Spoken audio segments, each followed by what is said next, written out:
이 열쇠, 아빠 작업복에서 왜 이게 나와요? 강민주는 떨리는 손으로 녹슨 열쇠를 들어 올렸어요. 병원 영안실 밖 복도, 형광등 불빛 아래서 그 열쇠는 이상하게도 무거웠습니다. 계모 박선미가 급하게 다가왔어요. 눈빛이 달랐거든요. 오늘은 아버지가 남긴 녹슨 열쇠 하나로 거대 기업과 맞서게 된 청년의 이야기를 들려드릴게요.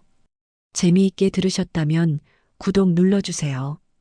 강민주는 그날 오전까지만 해도 평범한 야간 알바생이었습니다.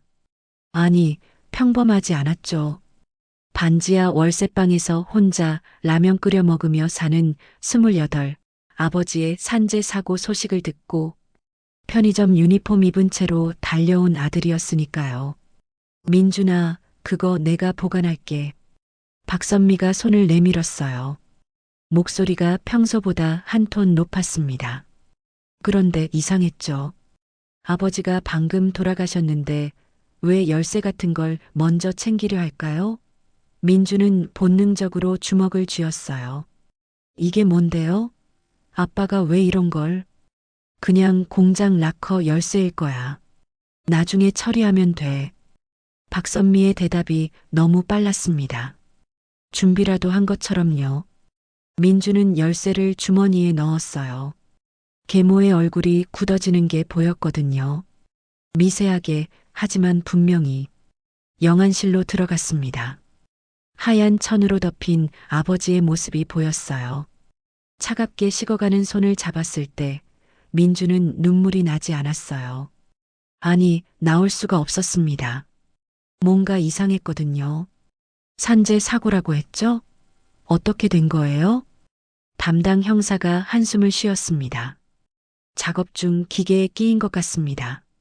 안전수칙 미준수로 추정되고요. 우리 아빠가요? 20년 동안 한 번도 사고 없이 일한 사람이 민준의 목소리가 떨렸어요. 분노였을까요? 아니면 의심이었을까요? 아버지는 공장에서 살아있는 도면이라 불리던 사람이었어요. 모든 설비를 꿰뚫고 있었고 안전수칙을 누구보다 철저히 지켰죠. 그런 사람이 기계에 끼어 죽는다고요? 현장 검증 결과가 그렇습니다. 유가족분께는 안타깝지만 말이 끊겼어요. 박선미가 민준의 팔을 잡았거든요. 힘이 세더군요.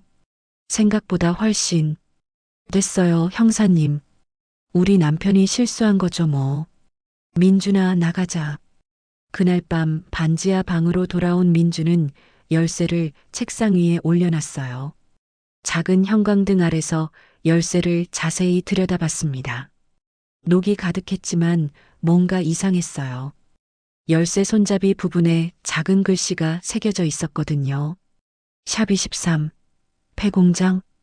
희미했지만 분명했습니다. 그리고 열쇠 뒷면에는 볼펜으로 휘갈겨 쓴 메모지가 테이프로 붙어 있었어요. 아버지의 필체였죠. 그 문을 열면 넌 살아. 심장이 빨리 뛰었습니다. 무슨 뜻일까요? 민주는 아버지의 작업복을 펼쳤어요. 병원에서 가져온 유품 봉투 안에 있었거든요. 파란색 작업복, 이름표에는 강태식 반장이라고 적혀 있었습니다. 주머니를 뒤지기 시작했어요. 담배, 라이터, 먼지 묻은 영수증들. 그런데 안주머니에서 또 다른 게 나왔습니다. 작게 접힌 종이 한 장이었어요. 펼쳤을 때 민준의 손이 멈췄습니다. 민준아, 미안하다.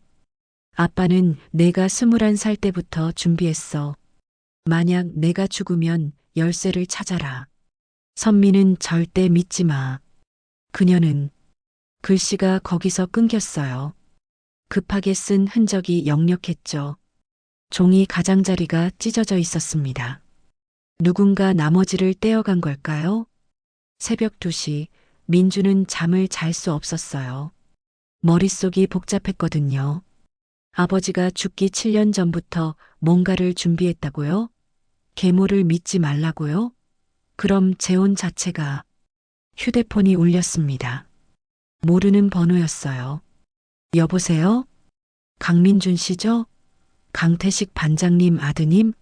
낮은 남자 목소리였어요. 거친 숨소리가 들렸습니다. 급하게 걸어가는 소리도요. 누구세요? 시간 없어요. 들으세요. 열쇠 찾았죠? 그거 절대 아무한테도 보여주지 마세요. 특히 박선미한테는. 심장이 쿵쿵 뛰었어요. 어떻게 열쇠를? 태식 형이 부탁했어요. 만약 자기한테 무슨 일 생기면 아들한테 연락하라고. 내일 밤 10시 폐공장 정문 앞으로 오세요. 혼자서. 잠깐만요. 폐공장이 어딘데? 신성화학 2공장. 5년 전에 폐쇄된 곳이요. 거기 가면 알 거예요. 아, 그리고 목소리가 낮아졌습니다. 뒤를 조심하세요. 당신을 지켜보는 사람이 있어요. 뚝. 전화가 끊겼어요.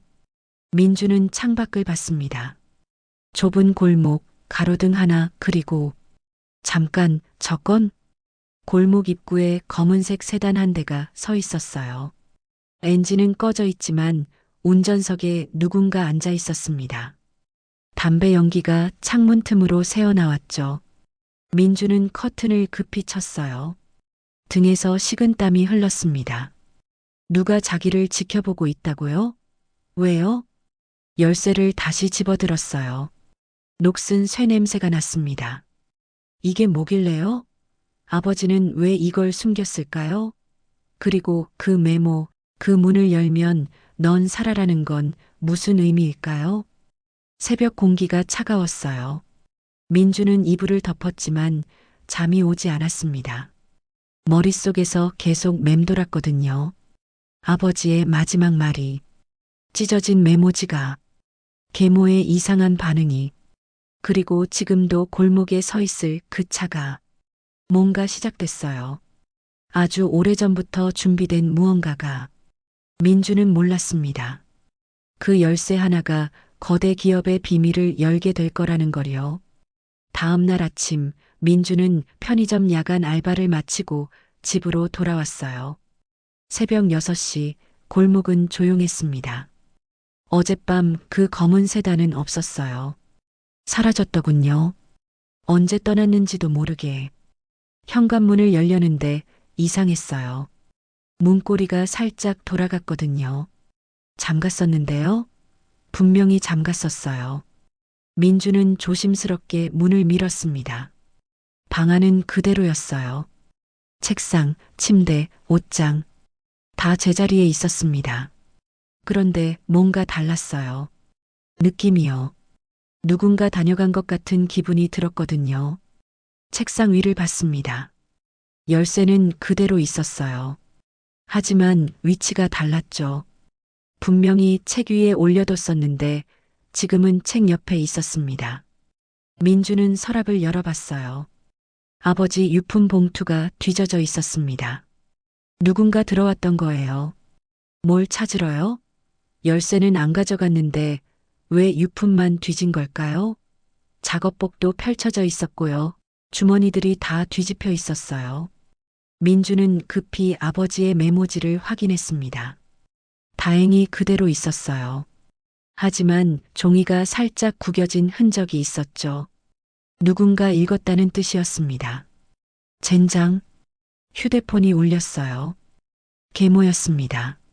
민준아, 어디야? 집에 있어? 네, 왜요? 장례식장 예약해야 해서. 지금 가도 돼? 목소리가 평소보다 밝았어요. 남편이 죽은 지 하루밖에 안 지났는데 말이죠. 이상하지 않나요? 지금은 좀 그런데요.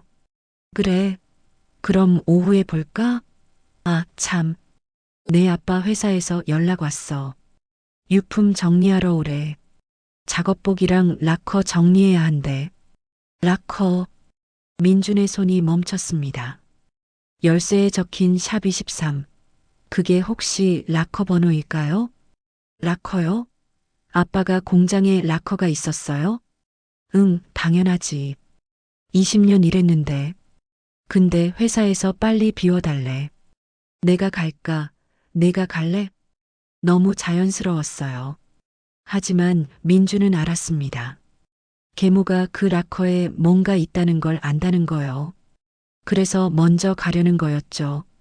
제가 갈게요. 오늘 오후에. 그래. 그럼 열쇠 있어? 아빠 락커 열쇠. 찾아볼게요. 전화를 끊었어요. 심장이 빨리 뛰었습니다. 계모가 열쇠를 알고 있었어요. 처음부터요. 병원에서 달려들듯이 달라고 했던 이유가 이거였구나.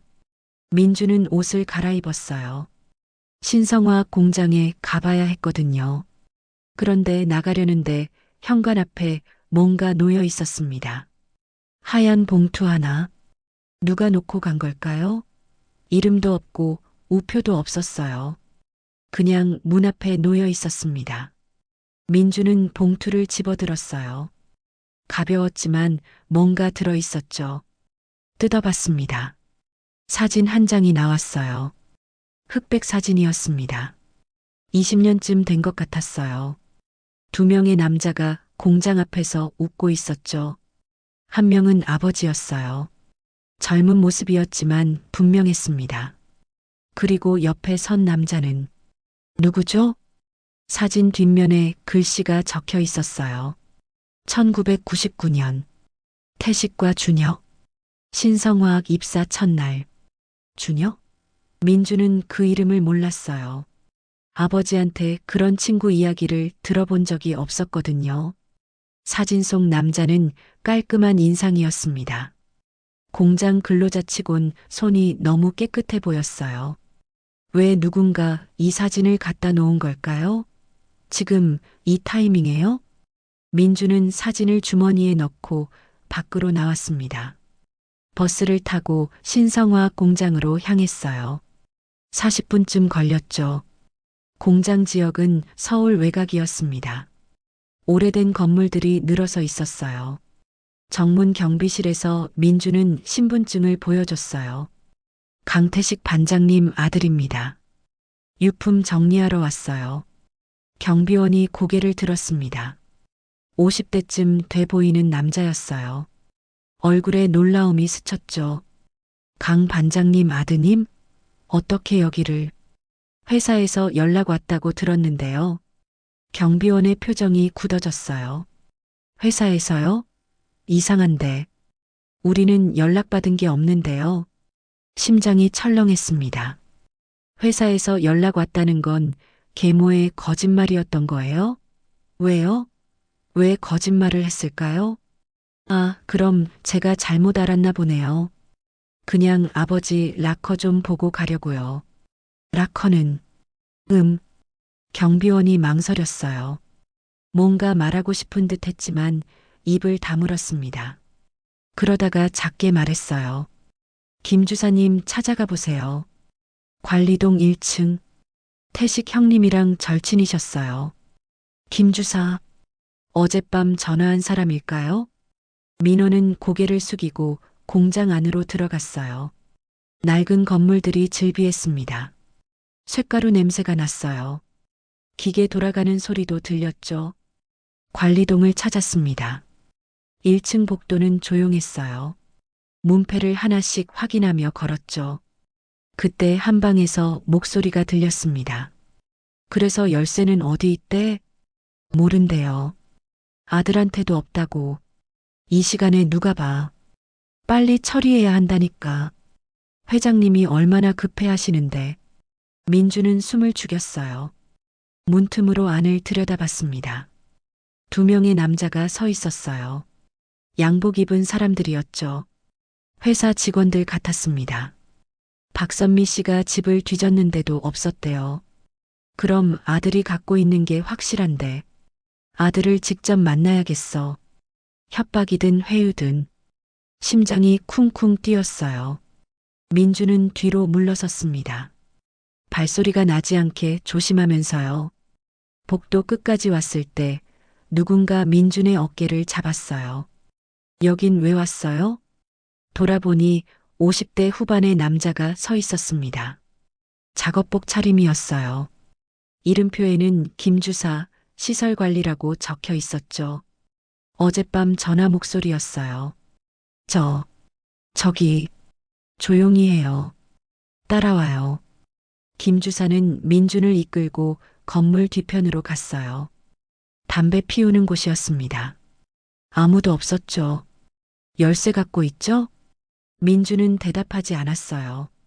김 주사가 한숨을 쉬었습니다. 태식 형이 그러더군요. 만약 자기한테 무슨 일 생기면 아들한테 연락하라고, 열쇠 얘기해 주라고. 아버지가 언제 그런 말을요? 일주일 전이요. 죽기 일주일 전. 일주일 전. 아버지는 자기가 죽을 걸 알았던 거예요? 형님이 그랬어요. 준혁이한테 배신당했다고. 20년 친구가 자기를 죽이려 한다고. 준혁. 사진 속 그 남자요? 준혁이가 누군데요? 김 주사가 민준을 똑바로 봤습니다. 박준혁? 신성그룹 부회장이요. 지금 이 회사 실권자예요.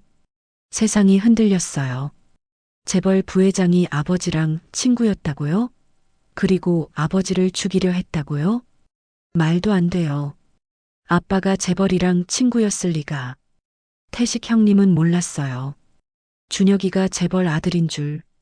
20년 전 입사했을 때 준혁이는 신분을 숨기고 있었거든요. 현장 근로자로요. 형님만 진짜 친구로 대해줬대요. 민준의 머릿속이 복잡해졌어요. 퍼즐 조각들이 맞춰지는 것 같았지만 그림은 보이지 않았습니다. 그럼 왜 아빠를 5년 전 폭발사고 기억하죠? 신성화학 이공장. 민주는 고개를 끄덕였어요. 뉴스에 나왔었죠. 대형 사고였습니다. 7명이 죽었어요. 그때 형님이 증거를 모았어요. 회사가 안전규정 위반한 거, 사고 조작한 거 다요. USB에 담아서 숨겼대요. 폐공장 락커에. 열쇠가 바로 그 락커 열쇠였던 거예요. 형님이 박준혁한테 그 얘기를 했대요. 이걸로 회사 바로잡자고. 근데 준혁이가 회사를 선택했대요. 친구를 버린 거죠. 김 주사의 목소리가 떨렸습니다. 그리고 일주일 전부터 형님을 압박했어요. USB 내놓으라고. 형님이 거부하니까 말이 끊겼어요. 그 다음은 말하지 않아도 알 수 있었습니다. 사고를 만든 거였죠. 민주는 주먹을 쥐었어요. 손톱이 손바닥을 파고들었습니다. 폐공장이 어디 있어요? 가지 마세요. 위험해요. 회사 사람들이 감시하고 있어요. 가야 해요. 아버지가 남긴 거잖아요. 김 주사는 한참을 망설이다가 주머니에서 뭔가를 꺼냈어요. 작은 종이 쪽지였습니다. 여기 주소예요. 그런데 조심하세요. 혼자 가면 안 돼요. 오늘 밤 10시 제가 같이 가줄게요. 민주는 쪽지를 받았어요. 손이 떨렸습니다. 공장을 나오는데 또 그 검은 세단이 보였어요. 주차장 구석에 서 있었죠. 같은 차였을까요? 번호판이 똑같았습니다. 민주는 버스 정류장으로 걸어갔어요. 뒤를 돌아봤습니다. 차는 움직이지 않았어요. 하지만 운전석에 누군가 앉아 있는 게 보였죠. 휴대폰이 울렸어요. 계모였습니다. 민준아, 공장 갔다 왔어? 락커는 확인했고, 거짓말하는 목소리는 이렇게 밝은 거였어요. 아니요, 못 갔어요. 그래. 그럼 내일 같이 가자. 엄마가 안내해 줄게. 엄마. 민주는 그 단어가 싫었어요. 전화를 끊고 버스에 올랐습니다. 창밖을 봤어요. 검은 세단이 따라오고 있었습니다. 우연이 아니었어요. 누군가 민준을 감시하고 있었습니다. 집도 공장도 지금도요. 열쇠 하나 때문에요? 아니면 그 안에 든 USB 때문에요? 민준은 주머니 속 열쇠를 만졌어요. 차갑고 단단했습니다. 오늘 밤 10시. 그 문을 열면 뭐가 나올까요? 아버지가 목숨 걸고 지킨 게 뭘까요? 그리고 박준혁이라는 남자는 정말 아버지를 죽인 걸까요? 버스가 터널을 지날 때 민주는 깨달았어요. 우연이 너무 많았어요. 계모의 재혼도, 아버지의 사고도, 전화도, 사진도, 감시도요. 이 모든 게 계획된 거였습니다. 아주 오래전부터요. 그날 저녁 8시, 민주는 반지하 방에 앉아 있었어요. 손에는 아버지 사진이 들려 있었죠. 젊은 얼굴로 웃고 있는 아버지와 그 옆에 박준혁이라는 남자. 2시간 후면 폐공장에 가야 했습니다. 김 주사를 만나서요. 락커를 열어야 했어요. 그 안에 뭐가 있는지 확인해야 했죠. 민주는 열쇠를 또 꺼냈어요. 녹슨 금속 냄새가 났습니다. 삽23 폐공장이라는 글씨가 여전히 희미하게 보였어요. 그리고 아버지의 메모, 그 문을 열면 넌 살아라는 말이요. 왜 살아일까요? 죽지 않는다는 뜻인가요? 아니면 진짜로 살 수 있다는 뜻인가요? 똑똑똑. 문 두드리는 소리였어요. 민주는 깜짝 놀라 열쇠를 책 밑에 숨겼습니다. 시계를 봤어요. 8시 15분. 누가 이 시간에요? 민준아, 나야. 문 좀 열어줘. 박선미였습니다. 계모요. 목소리가 평소보다 낮았어요. 급한 느낌이 들었죠. 민주는 천천히 문을 열었어요. 박선미가 서 있었습니다. 검은색 원피스를 입고 있었어요. 남편 죽은 지 이틀째인데 화장이 너무 진했습니다. 갑자기 왜 왔어요? 들어가도 돼? 대답도 기다리지 않고 들어왔어요. 방 안을 둘러봤습니다. 책상, 침대, 옷장을요. 뭔가를 찾는 것 같았죠. 공장 갔다 왔다며? 락커는 못 봤어? 네, 못 봤어요. 박선미가 민준을 똑바로 봤어요. 눈빛이 달랐습니다. 차갑고 날카로웠어요. 지금까지 본 적 없는 표정이었죠. 열쇠 어딨어? 무슨 열쇠요? 강민준 씨, 저한테 거짓말하지 마세요. 말투가 변했어요. 존댓말이었지만 위협적이었습니다. 민주는 본능적으로 한 발 뒤로 물러섰어요. 병원에서 봤어요. 작업복에서 뭔가 꺼내는 거. 그게 열쇠죠? 모르겠는데요. 박선미가 한숨을 쉬었어요. 그러더니 핸드백에서 뭔가를 꺼냈습니다. 하얀 봉투였어요. 두툼했죠. 여기 1,000만 원 있어요. 열쇠 주면 이거 드릴게요. 1,000만 원. 민준에게는 큰 돈이었습니다. 반지하 월세 6개월치였어요. 하지만 이상했죠. 녹슨 열쇠 하나에 1,000만 원이라고요? 왜요? 그 열쇠가 뭔데 돈까지 주면서요? 필요해서요. 그냥 주세요. 어차피 민준 씨한테 쓸모없는 거예요. 쓸모없는 걸 왜 1,000만 원 주고 사요? 박선미의 얼굴이 굳어졌어요. 입술을 깨물었습니다.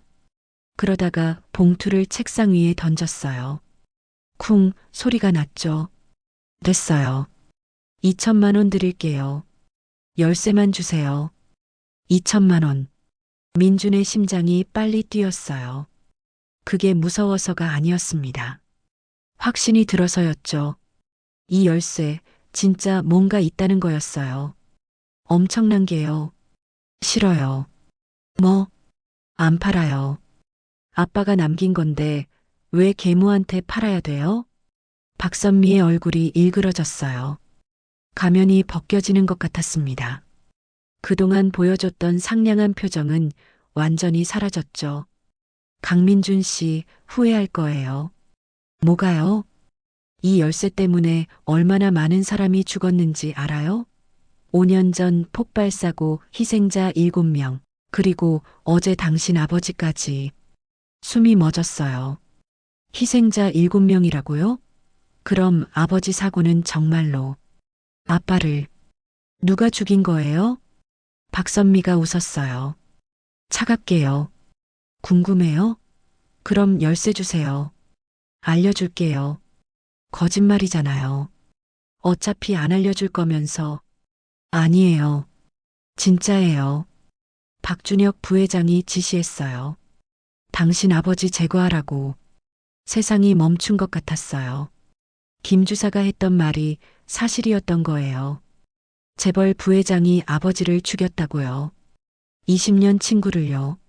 왜요? 왜 아빠를 죽여야 했는데요? USB 때문이에요. 당신 아버지가 갖고 있던 증거요. 그게 세상에 나오면 신성그룹이 무너져요. 수만 명이 일자리를 잃고 주가가 폭락하고 회사가 망해요. 박선미가 한 발 다가왔어요. 그래서 박 부회장이 선택한 거예요. 회사를 살리기 위해서 친구를 죽이기로요. 한 명 죽여서 수만 명 살리는 거예요. 나쁜 선택일까요? 민주는 뒤로 물러섰습니다. 책상이 등에 닿았어요. 나쁜 거죠. 살인이잖아요. 세상은 그렇게 단순하지 않아요. 강민준 씨. 당신 아버지도 알았어요. 그래서 숨긴 거예요. 증거를 세상에 공개하면 자기도 죽고 회사도 망하고 모두가 피해를 본다는 거요. 그럼 왜 안 없앤 거예요? USB를요? 박선미가 잠시 멈췄어요. 대답을 망설이는 것 같았죠. 그러다가 작게 말했습니다. 복수 카드였어요. 만약 박준혁이 배신하면 쓰려고 남겨둔 거죠. 근데 진짜 배신했네요. 민준의 머릿속이 복잡해졌어요. 아버지는 친구를 믿었던 걸까요? 아니면 의심했던 걸까요? 증거를 남긴 건 신뢰 때문인가요? 불신 때문인가요? 그 USB 어디 있는지 알려주세요. 그럼 3천만 원 드릴게요. 몰라요. 거짓말. 당신 아버지가 분명히 알려줬을 거예요. 어디 숨겼는지. 정말 몰라요. 민준이 소리쳤어요. 박선미가 얼굴을 찌푸렸습니다. 그럼 열쇠는요? 그것도 몰라요? 대답하지 않았어요. 박선미는 알았죠. 민준이 열쇠를 갖고 있다는 걸요. 마지막으로 물을게요. 열쇠 팔래요? 안 팔래요? 안 팔아요. 박선미가 핸드백을 닫았어요. 그러더니 문 쪽으로 걸어갔습니다. 문고리를 잡고 돌아봤어요. 후회할 거예요, 강민준 씨. 곧요. 문이 쾅 닫혔습니다. 민준은 주저앉았어요. 다리에 힘이 풀렸거든요. 손이 떨렸습니다. 온몸이 떨렸어요. 박준혁이 아버지를 죽였다고요. 증거 때문에요. USB 하나 때문에 사람을 죽였다고요. 민주는 책 밑에서 열쇠를 꺼냈어요. 손에 쥐었습니다. 이게 그렇게 중요한 거였어요. 사람 목숨보다요. 시계를 봤어요. 9시 10분. 50분 후면 폐공장에 가야 했습니다. 김 주사를 만나서 락커를 열어야 했죠. 그런데 이상했어요. 뭔가 놓친 게 있는 것 같았습니다. 박선미는 어떻게 이 모든 걸 알았을까요? USB 얘기도, 박준영 얘기도, 5년 전 사고 얘기도요. 단순한 계모가 알 수 있는 정보가 아니었어요. 그리고 재혼한 지 3년이라고 했죠. 3년 전이면 아버지가 증거를 숨긴 지 2년 후였어요. 우연일까요? 민주는 급히 노트북을 켰어요. 박선미를 검색했습니다. 아무것도 나오지 않았어요. SNS도 없었고 기록도 없었죠. 마치 3년 전에 갑자기 나타난 사람 같았습니다. 심장이 쿵쿵 뛰었어요. 아버지가 남긴 메모를 다시 꺼냈습니다. 선미는 절대 믿지 마. 그녀는 뭐죠? 뭐였을까요? 민주는 메모지를 자세히 들여다봤어요. 찢어진 부분을 만졌습니다. 그런데 이상했어요. 종이 질감이 달랐거든요. 뒷면에 뭔가 눌린 자국이 있었어요. 볼펜으로 누르며 쓴 흔적 같았습니다. 민주는 연필을 꺼내서 종이 뒷면을 살살 문질렀어요. 숨겨진 글씨가 나타나는지 보려고요. 천천히, 아주 천천히 글씨가 드러났습니다. 그녀는 박준혁이 보낸 스파이다. 숨이 멎었어요. 박선미는 처음부터 스파이였던 거예요. 아버지를 감시하려고 접근한 거였죠. 재혼도 사랑도 다 거짓이었어요. 그럼 아버지는 알고 있었던 걸까요? 3년 동안 알면서도 참았던 걸까요? 왜요? 왜 쫓아내지 않았을까요? 민주는 알았습니다. 아버지는 계획이 있었던 거예요. 박선미를 이용하려는요. 가짜 정보를 흘리거나 역으로 박준혁을 속이려고요. 그래서 메모를 남긴 거였어요. 민준한테요. 선미를 믿지 말라고요. 휴대폰 알람이 울렸어요. 9시 30분. 30분 후면 폐공장이었습니다. 민주는 일어섰어요. 재킷을 입고 열쇠를 주머니에 넣었습니다. 문을 열려는데 복도에서 발소리가 들렸어요. 누군가 계단을 올라오고 있었어요. 여러 명이었습니다. 민주는 문구멍으로 밖을 봤어요. 양복 입은 남자 둘이 올라오고 있었죠. 박선미가 앞장서고 있었어요.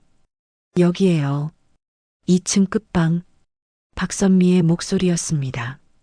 민주는 재빨리 뒤를 봤어요. 창문이 있었지만 2층이었어요.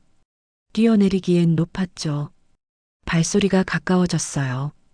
심장이 터질 것 같았습니다. 뭔가 시작됐어요.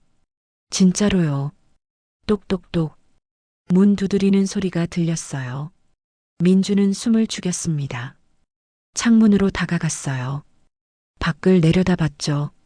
2층이었지만 아래에 쓰레기 더미가 있었습니다. 뛰어내릴 수 있을까요? 강민준 씨 계세요? 문 좀 열어주세요. 남자 목소리였어요. 낮고 차분했지만 위협적이었습니다. 민주는 창문을 열었어요. 찬바람이 얼굴을 때렸습니다. 밖을 보니까 좁은 골목이었어요. 가로등 하나 그리고 저 멀리 검은 세단 한 대가 보였죠. 문 안 열면 부수고 들어갈 거예요. 민주는 침대 시트를 잡았어요. 묶어서 밧줄을 만들었습니다. 손이 떨렸지만 빨리 움직였어요. 시간이 없었거든요. 쾅! 문이 흔들렸어요. 발로 차는 소리였습니다. 민주는 시트를 창틀에 묶었어요. 그리고 밖으로 몸을 내밀었습니다. 아래를 봤어요. 3미터쯤 됐죠. 떨어지면 다칠 수도 있었지만 선택의 여지가 없었습니다. 쾅! 쾅! 문이 갈라지는 소리가 났어요. 민주는 시트를 잡고 내려갔습니다. 손바닥이 쓰라렸어요. 거친 천이 피부를 벗겼죠. 하지만 멈추지 않았습니다. 계속 내려갔어요. 반쯤 내려왔을 때 시트가 찢어졌어요. 아! 민주는 추락했습니다. 쓰레기 더미 위로요. 쿵 소리와 함께 몸이 부딪혔어요. 등이 아팠지만 다행히 크게 다치진 않았습니다. 위를 올려다봤어요. 창문에서 누군가 고개를 내밀었습니다. 양복 입은 남자였어요. 여기 있다? 뛰어내렸어. 민주는 벌떡 일어났어요. 달렸습니다. 골목을 빠져나가려고요. 뒤에서 발소리가 들렸죠. 쫓아오고 있었어요. 숨이 찼어요. 다리가 아팠지만 멈출 수 없었습니다. 골목 끝이 보였어요. 큰 도로가 나왔죠. 택시가 지나가고 있었어요. 민주는 손을 들었습니다.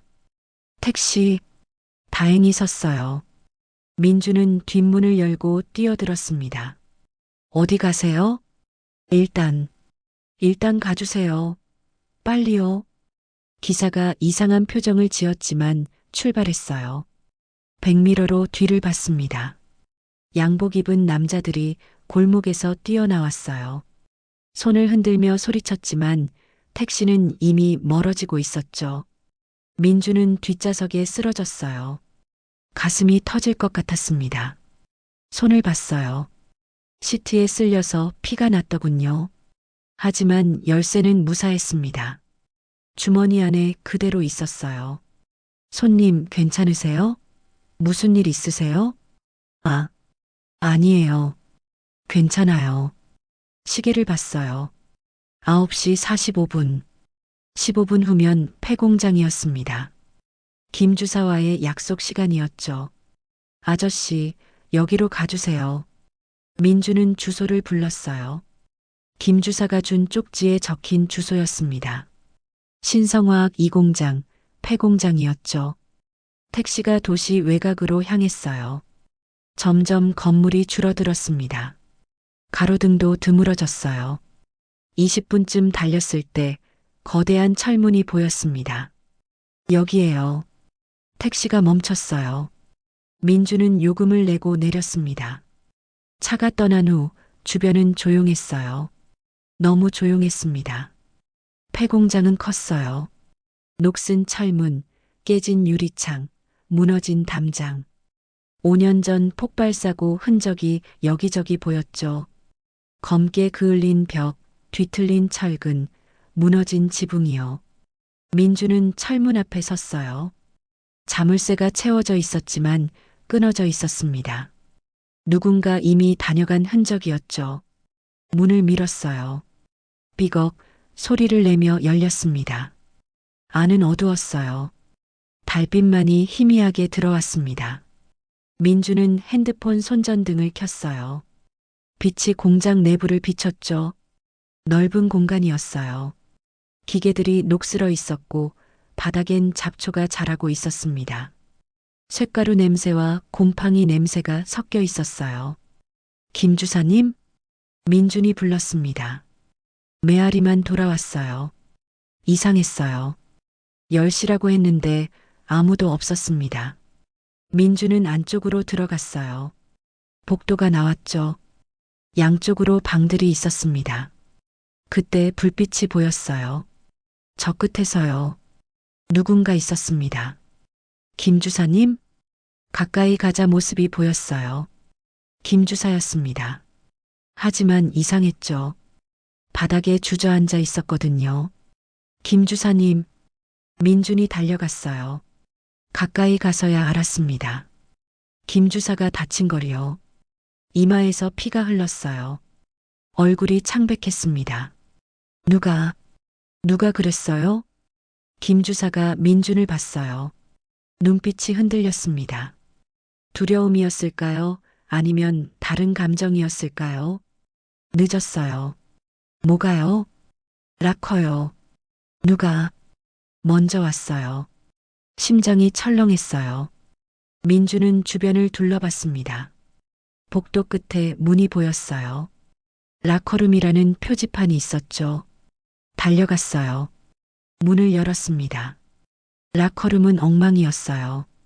모든 락커 문이 열려 있었습니다. 부서진 자물쇠들이 바닥에 흩어져 있었어요. 누군가 전부 뒤진 거였죠. 샵 23 락커를 찾았어요. 문이 활짝 열려 있었습니다. 안은 텅 비어 있었어요. 늦었던 거예요. 민주는 주저앉았어요. 다리에 힘이 풀렸습니다. USB가 없었어요. 아버지가 남긴 증거가 목숨 걸고 지킨 게 이미 사라진 거였어요. 누가 가져간 걸까요? 언제요? 어떻게 이곳을 알았을까요? 민준 씨. 뒤에서 김 주사의 목소리가 들렸어요. 민준이 돌아봤습니다. 김 주사가 문에 기대 서 있었어요. 피를 흘리면서요. 제가 말했어요. 뭐라고요? 장 실장한테요.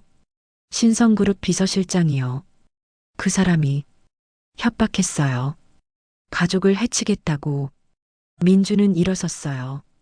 천천히 김 주사에게 다가갔습니다. 언제요? 언제 말했어요? 오늘 오후에요. 전화로요. 폐공장 위치 물어봐서 저도 어쩔 수 없었어요. 미안해요. 목소리가 떨렸어요. 진심으로 미안해하는 것 같았습니다. 하지만 민주는 뭔가 이상함을 느꼈어요. 오후에 말했다고요? 그럼 비서실장은 어떻게 오후에 여기 와서 락커를 뒤질 시간이 있었을까요? 서울에서 여기까지 왕복 2시간은 걸렸는데요. 김 주사님. 네. 누가 때렸어요? 이마는요? 김 주사가 망설였어요. 대답이 늦어졌습니다. 장 실장이요. USB 가져가면서 때리고 갔어요. 거짓말이었어요. 민주는 알 수 있었습니다. 김 주사의 상처는 오른쪽 이마였어요. 오른 손잡이가 때린 거라면 왼쪽에 맞았을 텐데요. 그리고 상처가 너무 깨끗했습니다. 맞아서 난 상처가 아니라 부딪혀서 난 상처 같았어요. 진짜 그 사람이 때렸어요? 김 주사의 눈빛이 흔들렸어요. 그때 밖에서 소리가 들렸어요. 차 소리였습니다. 여러 대가 오고 있었어요. 김 주사의 얼굴이 창백해졌어요. 뭐가 벌써예요? 대답이 없었어요. 김 주사는 뒤로 물러섰습니다. 민준에게서 멀어지려는 것 같았죠. 밖에서 불빛이 보였어요. 헤드라이트였습니다. 3대쯤 되는 것 같았어요. 공장 앞에 차들이 섰습니다. 문이 열리는 소리가 들렸어요. 발소리가 들렸습니다. 여러 명이었어요. 민주는 뒤를 봤어요. 김 주사가 어색하게 웃고 있었습니다. 미안해요, 민준 씨. 전 가족이 있어요. 딸이 대학생이에요. 아들은 고3이고요. 저도 어쩔 수 없었어요. 그제야 알았어요. 김 주사는 처음부터 함정을 판 거였어요. 민준을 여기로 유인한 거였죠. 폐공장으로요. 아무도 없는 곳으로요. 전화도, 주소도, 약속도 다 거짓말이었던 거예요. 복도에 그림자가 나타났어요. 여러 명이었습니다. 양복 입은 남자들이었어요. 그리고 맨 앞에 박선미가 서 있었어요. 웃고 있었습니다. 찾았네요, 강민준 씨. 민준은 뒤를 봤어요. 창문이 있었지만 너무 높았습니다. 도망칠 곳이 없었어요. 박선미가 다가왔어요. 하이힐 소리가 복도에 울렸습니다. 열쇠 주세요. 이제 끝이에요. USB는요? 락커에 없었잖아요. 박선미가 고개를 갸웃했어요. USB? 누가 락커에 있다고 했어요? 심장이 멈췄어요. 그럼 어디 있는데요? 박선미가 웃었어요. 차갑게요. 그걸 왜 알려줘요? 중요한 건 열쇠예요. 당신이 가진 그 열쇠가요. 락커 열쇠 아니었어요? 물론 락커 열쇠도 맞아요. 하지만 진짜 중요한 건 박선미가 멈췄어요. 비밀이에요. 남자들이 민준을 둘러쌌어요. 5명이었습니다. 도망칠 방법이 없었어요. 민준은 주머니에서 열쇠를 꺼냈어요. 손에 쥐었습니다. 녹슨 금속이 차갑게 느껴졌어요. 이거요? 이게 그렇게 중요해요? 네. 아주요. 왜요? 대체 이게 뭔데요? 박선미가 한 발 더 다가왔어요. 민준과 눈을 마주쳤습니다. 당신 아버지가 남긴 거예요. 당신한테요. 마지막 선물이죠. 무슨 소리예요? 강태식 반장은 똑똑한 사람이었어요. 알았죠. 자기가 죽을 거라는 걸요. 그래서 준비한 거예요. 아들이 살 수 있게요. 민준의 손이 떨렸어요. 그 열쇠, 단순한 열쇠가 아니에요. 2개가 있어야 해요. 하나는 당신이 가진 거고, 다른 하나는 박선미가 자기 목걸이를 만졌어요. 목걸이에 작은 열쇠가 달려 있었습니다. 이거예요. 2개가 합쳐져야 진짜 문이 열려요. 무슨 문이요? 박선미가 웃지 않았어요. 처음으로요. 표정이 진지해졌습니다. 비밀 금고요. 신성그룹 본사 지하에 있거든요. 거기에 진짜 USB가 있어요. 그리고 다른 것들도요. 민준의 머릿속이 복잡해졌어요. 락커는 함정이었던 거예요. 진짜 증거는 다른 곳에 있었던 거죠. 그리고 열쇠 2개가 필요했어요. 하나는 민준이 갖고 있고 다른 하나는 박선미가 갖고 있었습니다. 왜요? 왜 2개로 나눴어요? 박선미가 한숨을 쉬었어요. 강태식이 박준혁을 시험한 거예요. 내가 정말 날 죽일 거면 내 아들까지 죽여야 할 거야. 하지만 아들을 살리고 싶으면 날 살려야 해. 그런 메시지였죠. 그제야 이해가 됐어요. 아버지는 자기 목숨을 민준의 목숨과 묶어둔 거였어요. 박준혁이 아버지를 죽이면 민준도 위험해진다는 걸 알았던 거죠. 그래서 열쇠를 나눈 거였어요. 하지만 박준혁은 선택했어요. 둘 다 죽이기로요. 그럼 전 이제 죽는 거예요? 박선미가 고개를 저었어요. 아니요. 협조하면 살려줄게요. 열쇠만 주세요. 그럼 3천만 원 드리고 풀어드릴게요. 거짓말 같았어요. 하지만 선택의 여지가 없었습니다. 민주는 열쇠를 내밀었어요. 박선미가 받으려는 순간 밖에서 사이렌 소리가 들렸어요. 경찰이었어요. 박선미의 얼굴이 굳어졌어요. 뭐야, 왜 경찰이? 김 주사가 놀란 표정을 지었습니다. 전 신고 안 했는데요. 그럼 누가 신고한 걸까요? 민준도 몰랐어요. 하지만 기회였습니다. 달렸어요. 옆으로요. 남자들이 잡으려 했지만 늦었어요. 민준은 창문을 깼습니다. 주먹으로요. 유리가 깨지며 손이 베었지만 신경 쓰지 않았어요. 뛰어내렸어요. 1층이었지만 높았습니다. 발목이 삐끗했어요. 아팠지만 일어났습니다. 달렸어요. 뒤에서 소리가 들렸어요. 잡아. 경찰차 불빛이 보였어요. 파란불이 번쩍였습니다. 민주는 그쪽으로 달렸어요. 살려주세요. 여기요. 경찰관 2명이 차에서 내렸어요. 민준을 봤습니다. 신고하신 분이세요? 아니요. 근데 저기 안에 사람들이. 뒤를 봤어요. 공장 안이 조용했습니다. 불빛도 꺼졌어요. 아무도 나오지 않았죠. 사라진 거예요. 박선미도 남자들도 김주사도요.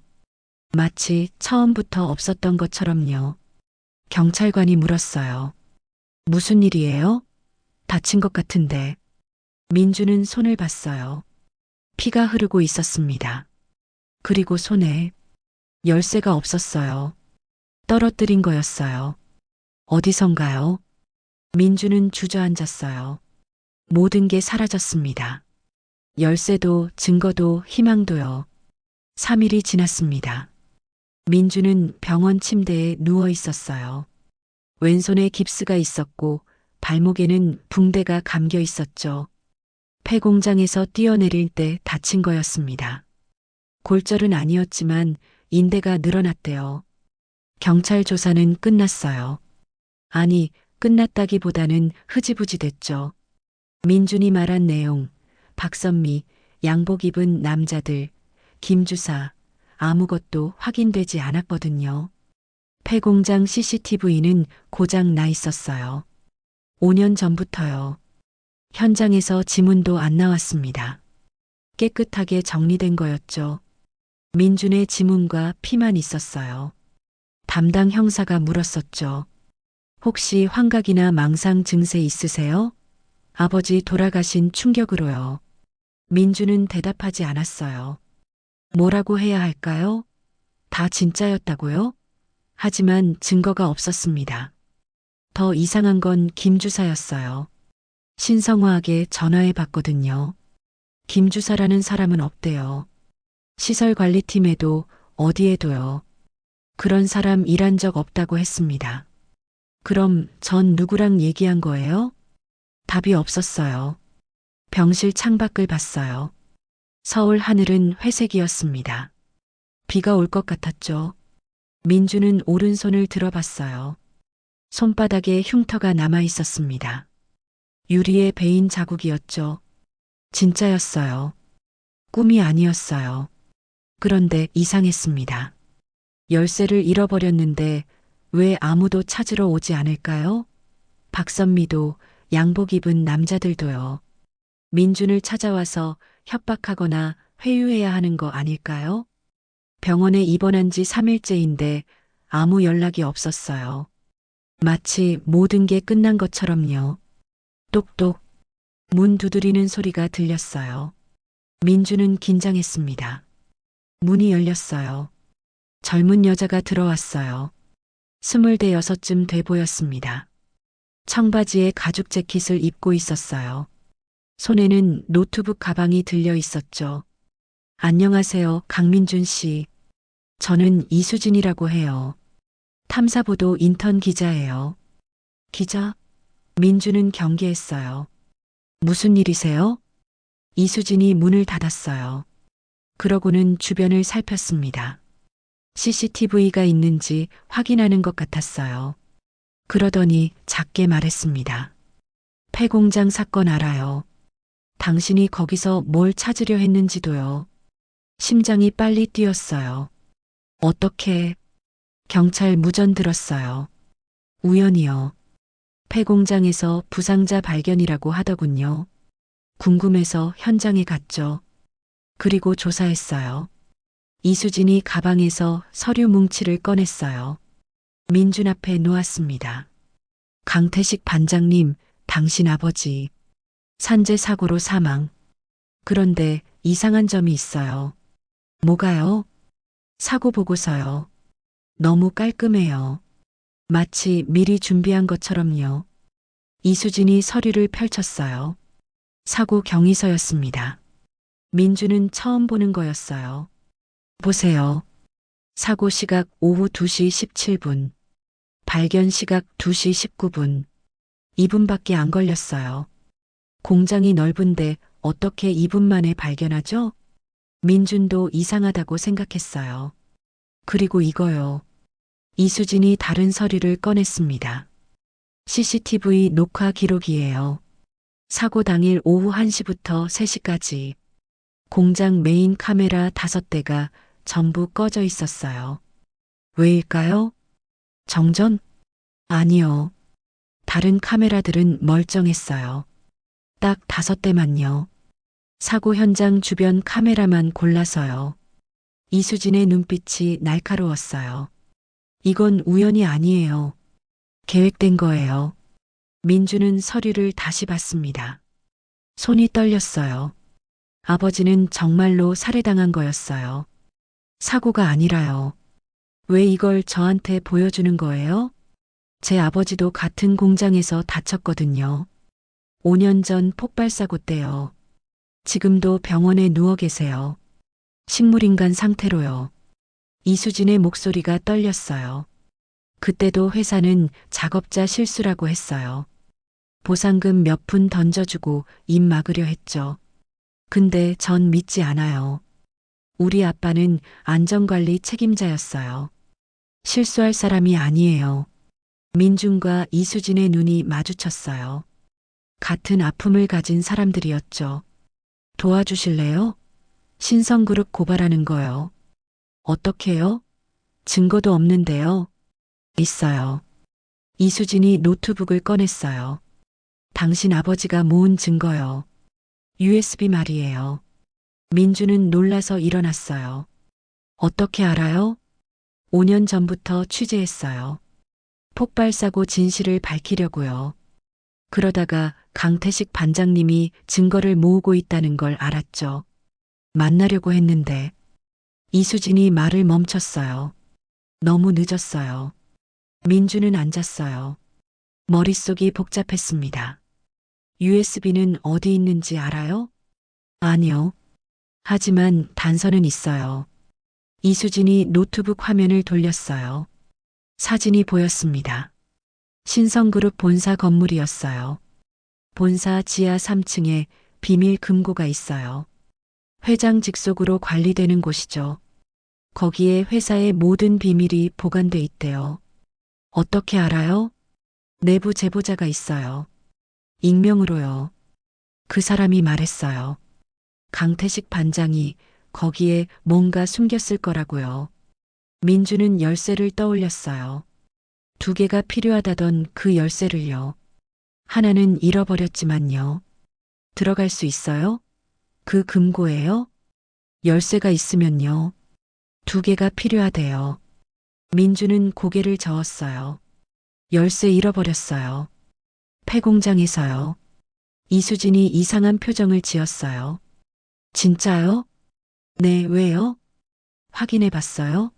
정말로 없는지요? 민주는 침대 옆 서랍을 열었어요.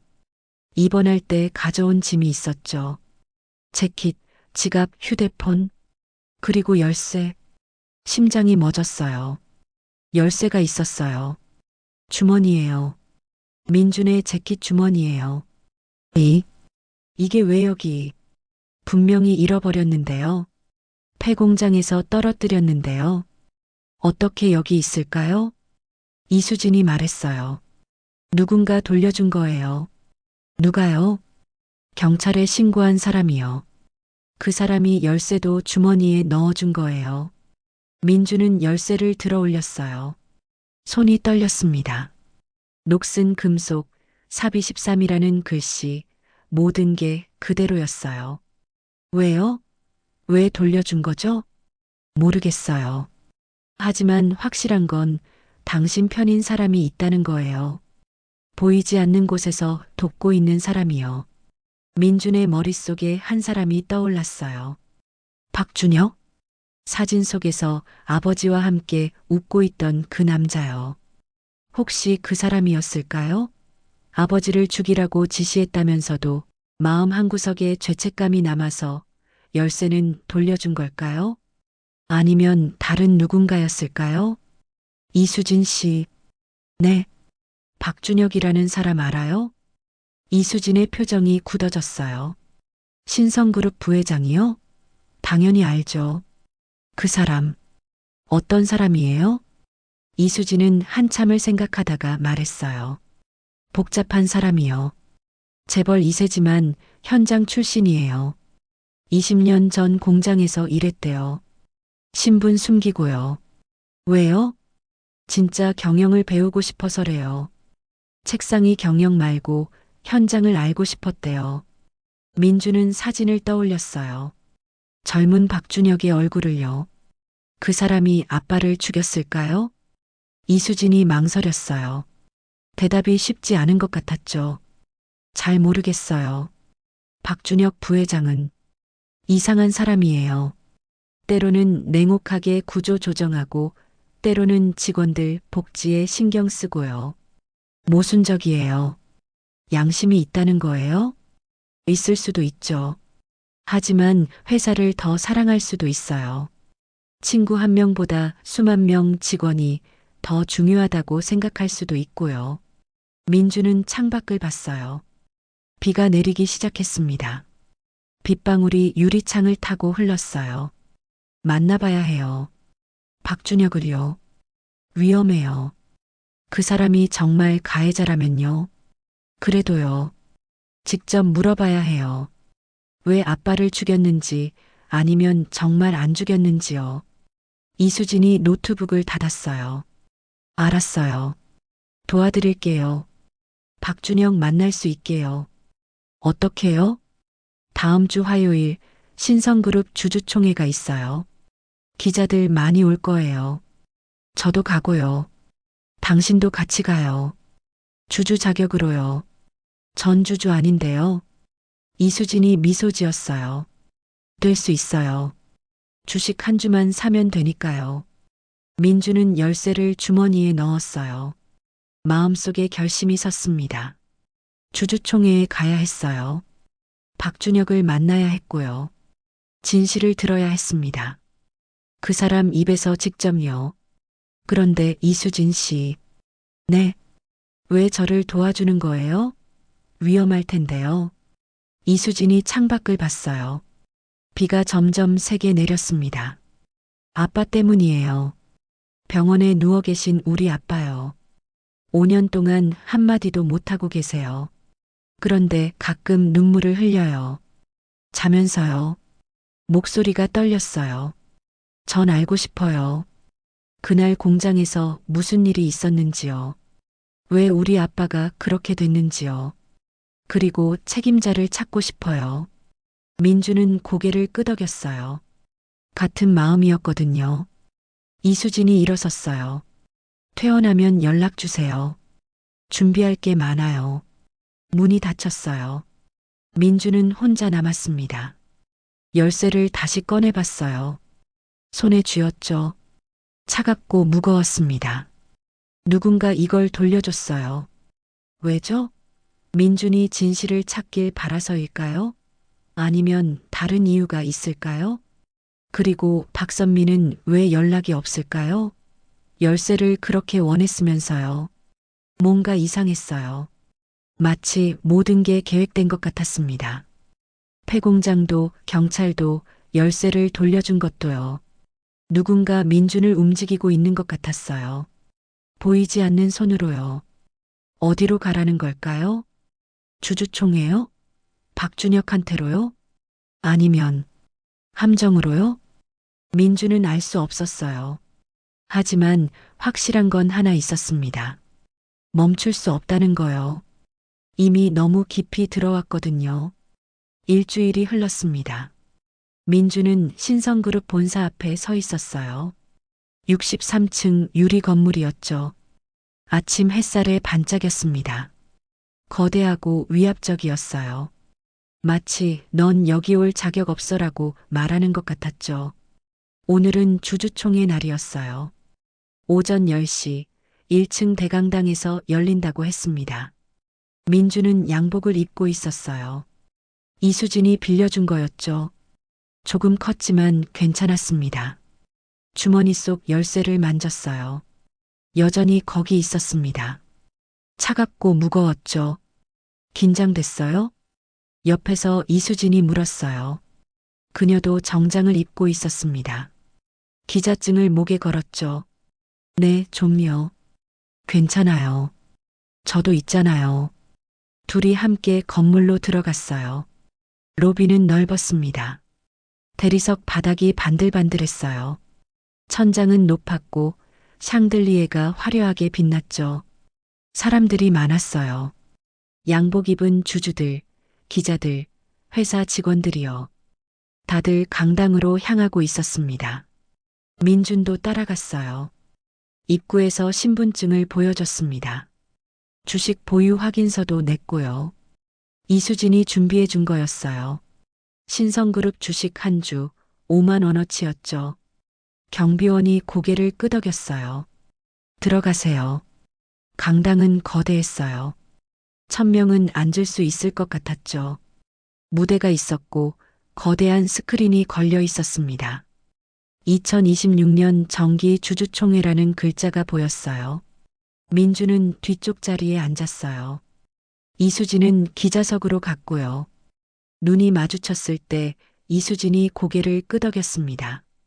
힘내요라는 의미였죠. 사람들이 계속 들어왔어요. 자리가 거의 다 찼습니다. 웅성웅성 소리가 강당을 채웠어요. 10시가 됐어요. 조명이 어두워졌습니다. 무대에 불이 켜졌어요. 한 남자가 나왔습니다. 60대 후반쯤 돼 보였어요. 회색 양복을 입고 있었죠. 신동철 회장님입니다. 옆자리 사람이 속삭였어요. 민주는 무대를 똑바로 봤습니다. 신동철 회장. 사진 속 그 사람이었어요. 이수진이 보여준 자료에 있던 얼굴이었죠. 온화하게 웃고 있었습니다. 자상한 할아버지 같았어요. 하지만 민주는 알았어요. 저 사람이 뭘 했는지를요. 5년 전 폭발 사고를 은폐하고 증거를 없애려 했고 아버지를 죽였다는 거리요. 신성그룹 주주 여러분, 안녕하십니까? 신동철의 목소리는 부드러웠어요. 마이크를 통해 강당에 울렸죠. 올해도 우리 신성그룹은 좋은 성과를 거뒀습니다. 매출 3조 원, 영업이익 2천억 원을 달성했습니다. 박수 소리가 터졌어요. 주주들이 좋아했습니다. 민주는 박수를 치지 않았어요. 손을 무릎에 올려놓았죠.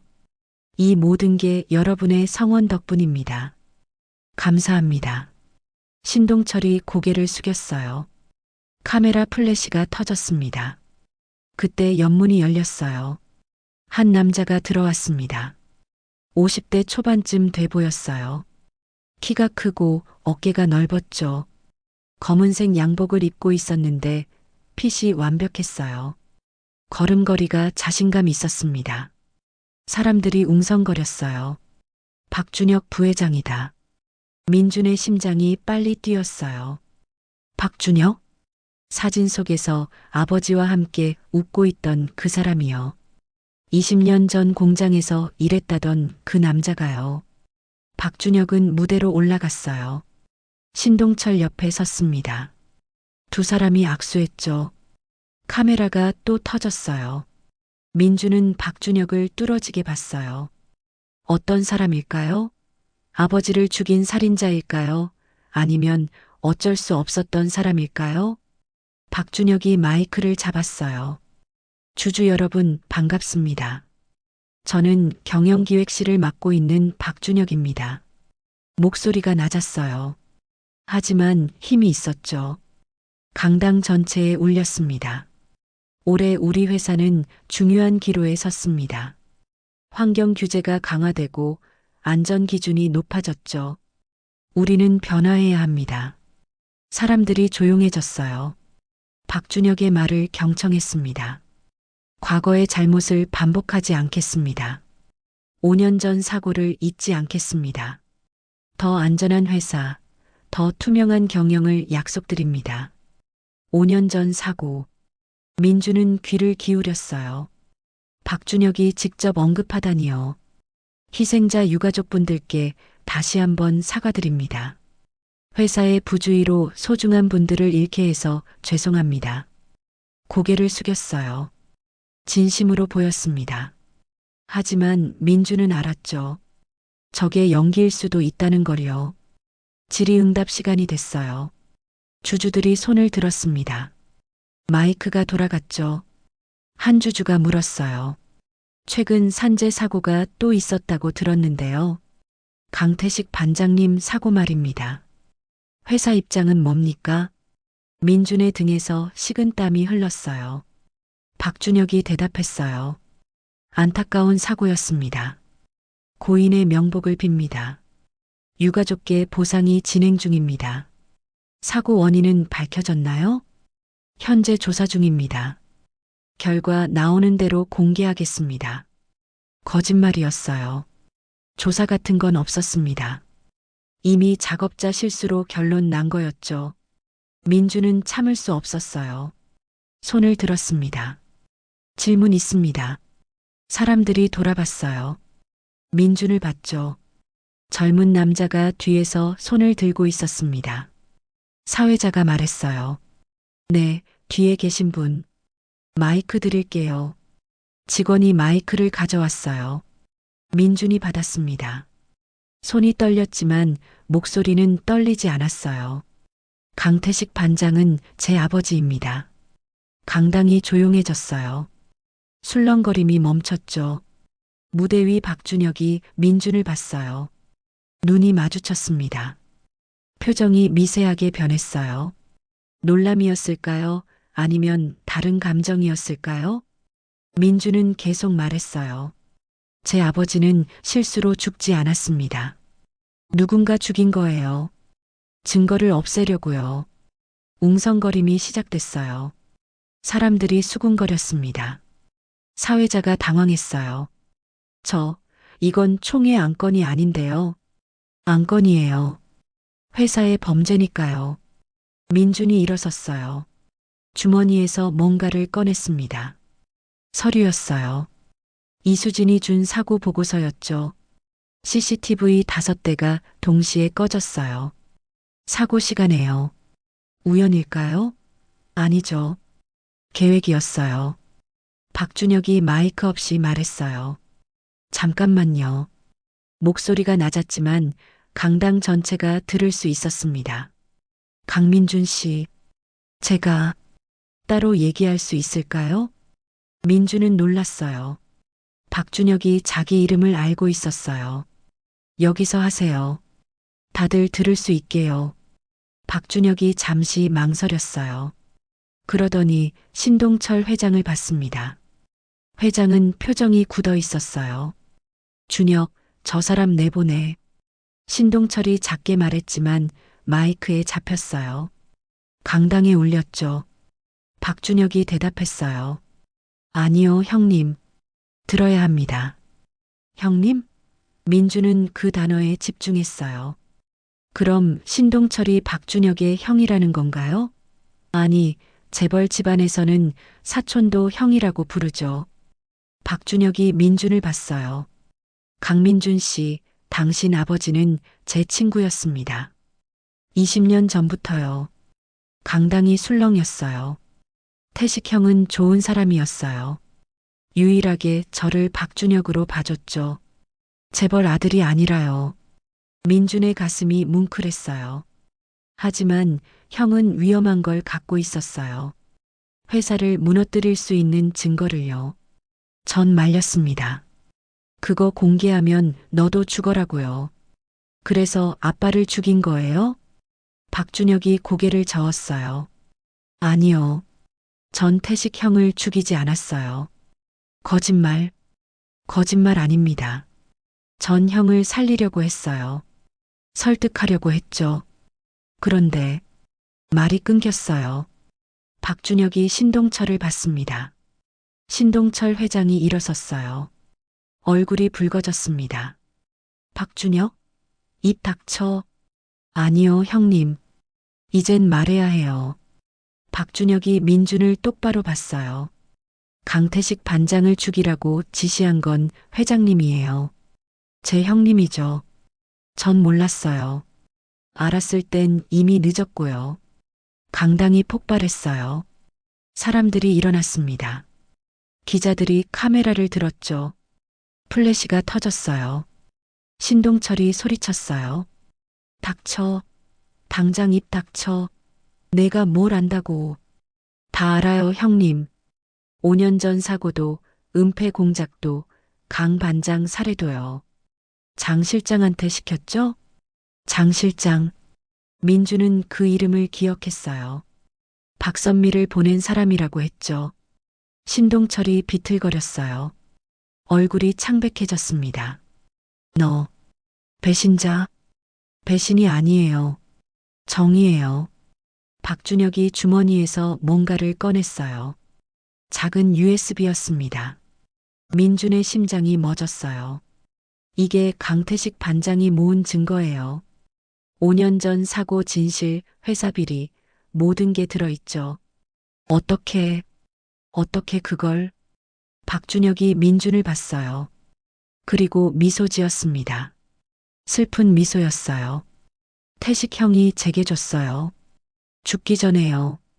준혁아, 넌 선택해야 해. 회사냐 친구냐. 내가 이걸 세상에 공개하면 난 널 용서할게라고 하시더군요. 민주는 숨을 쉴 수 없었어요. 전 선택했어요.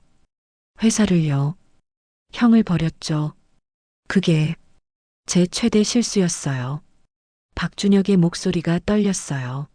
하지만 형님이 태식 형을 죽이는 걸 막지 못한 건 용서받을 수 없는 죄예요. 신동철이 소리쳤어요. 경호원들, 저 새끼 당장 끌어내. 경호원들이 움직였어요. 무대로 올라왔죠. 하지만 박준혁은 USB를 높이 들었습니다. 이미 늦었어요, 형님. 이 USB 내용은 이미 언론에 배포됐어요. 5분 후면 기사 나갑니다. 신동철이 주저앉았어요. 강당은 아수라장이 됐어요. 사람들이 소리쳤고 기자들이 뛰어다녔죠. 경찰 사이렌 소리가 밖에서 들렸습니다. 민주는 그 자리에 얼어붙어 있었어요. 박준혁은 배신자가 아니었던 거예요. 아니, 배신했지만 후회한 거였죠. 그래서 결국 진실을 밝힌 거였어요. 이수진이 달려왔어요. 민준 씨, 봤어요? 박준혁이. 네, 봤어요. 민주는 무대를 봤어요. 박준혁이 경호원들에게 둘러싸여 있었습니다. 하지만 저항하지 않았어요. 그냥 서 있었죠. 그때 박준혁과 눈이 마주쳤어요. 박준혁이 고개를 숙였습니다. 깊게요. 사과였어요. 민주는 고개를 끄덕였어요. 용서는 아니었습니다. 하지만 이해였죠. 강당을 나오는데 휴대폰이 울렸어요. 모르는 번호였습니다. 여보세요? 강민준 씨죠? 저는 장 실장입니다. 신성그룹 비서실장이요. 심장이 얼었어요. 오늘 쇼 잘 봤어요. 박 부회장 덕분에 재미있었죠. 무슨 말이에요? 그런데 말이죠. 한 가지 착각하신 게 있어요. 뭐요? 오늘 본 건 전부가 아니에요. 빙산의 일각이죠. 민주는 걸음을 멈췄어요. 진짜 게임은 지금부터예요.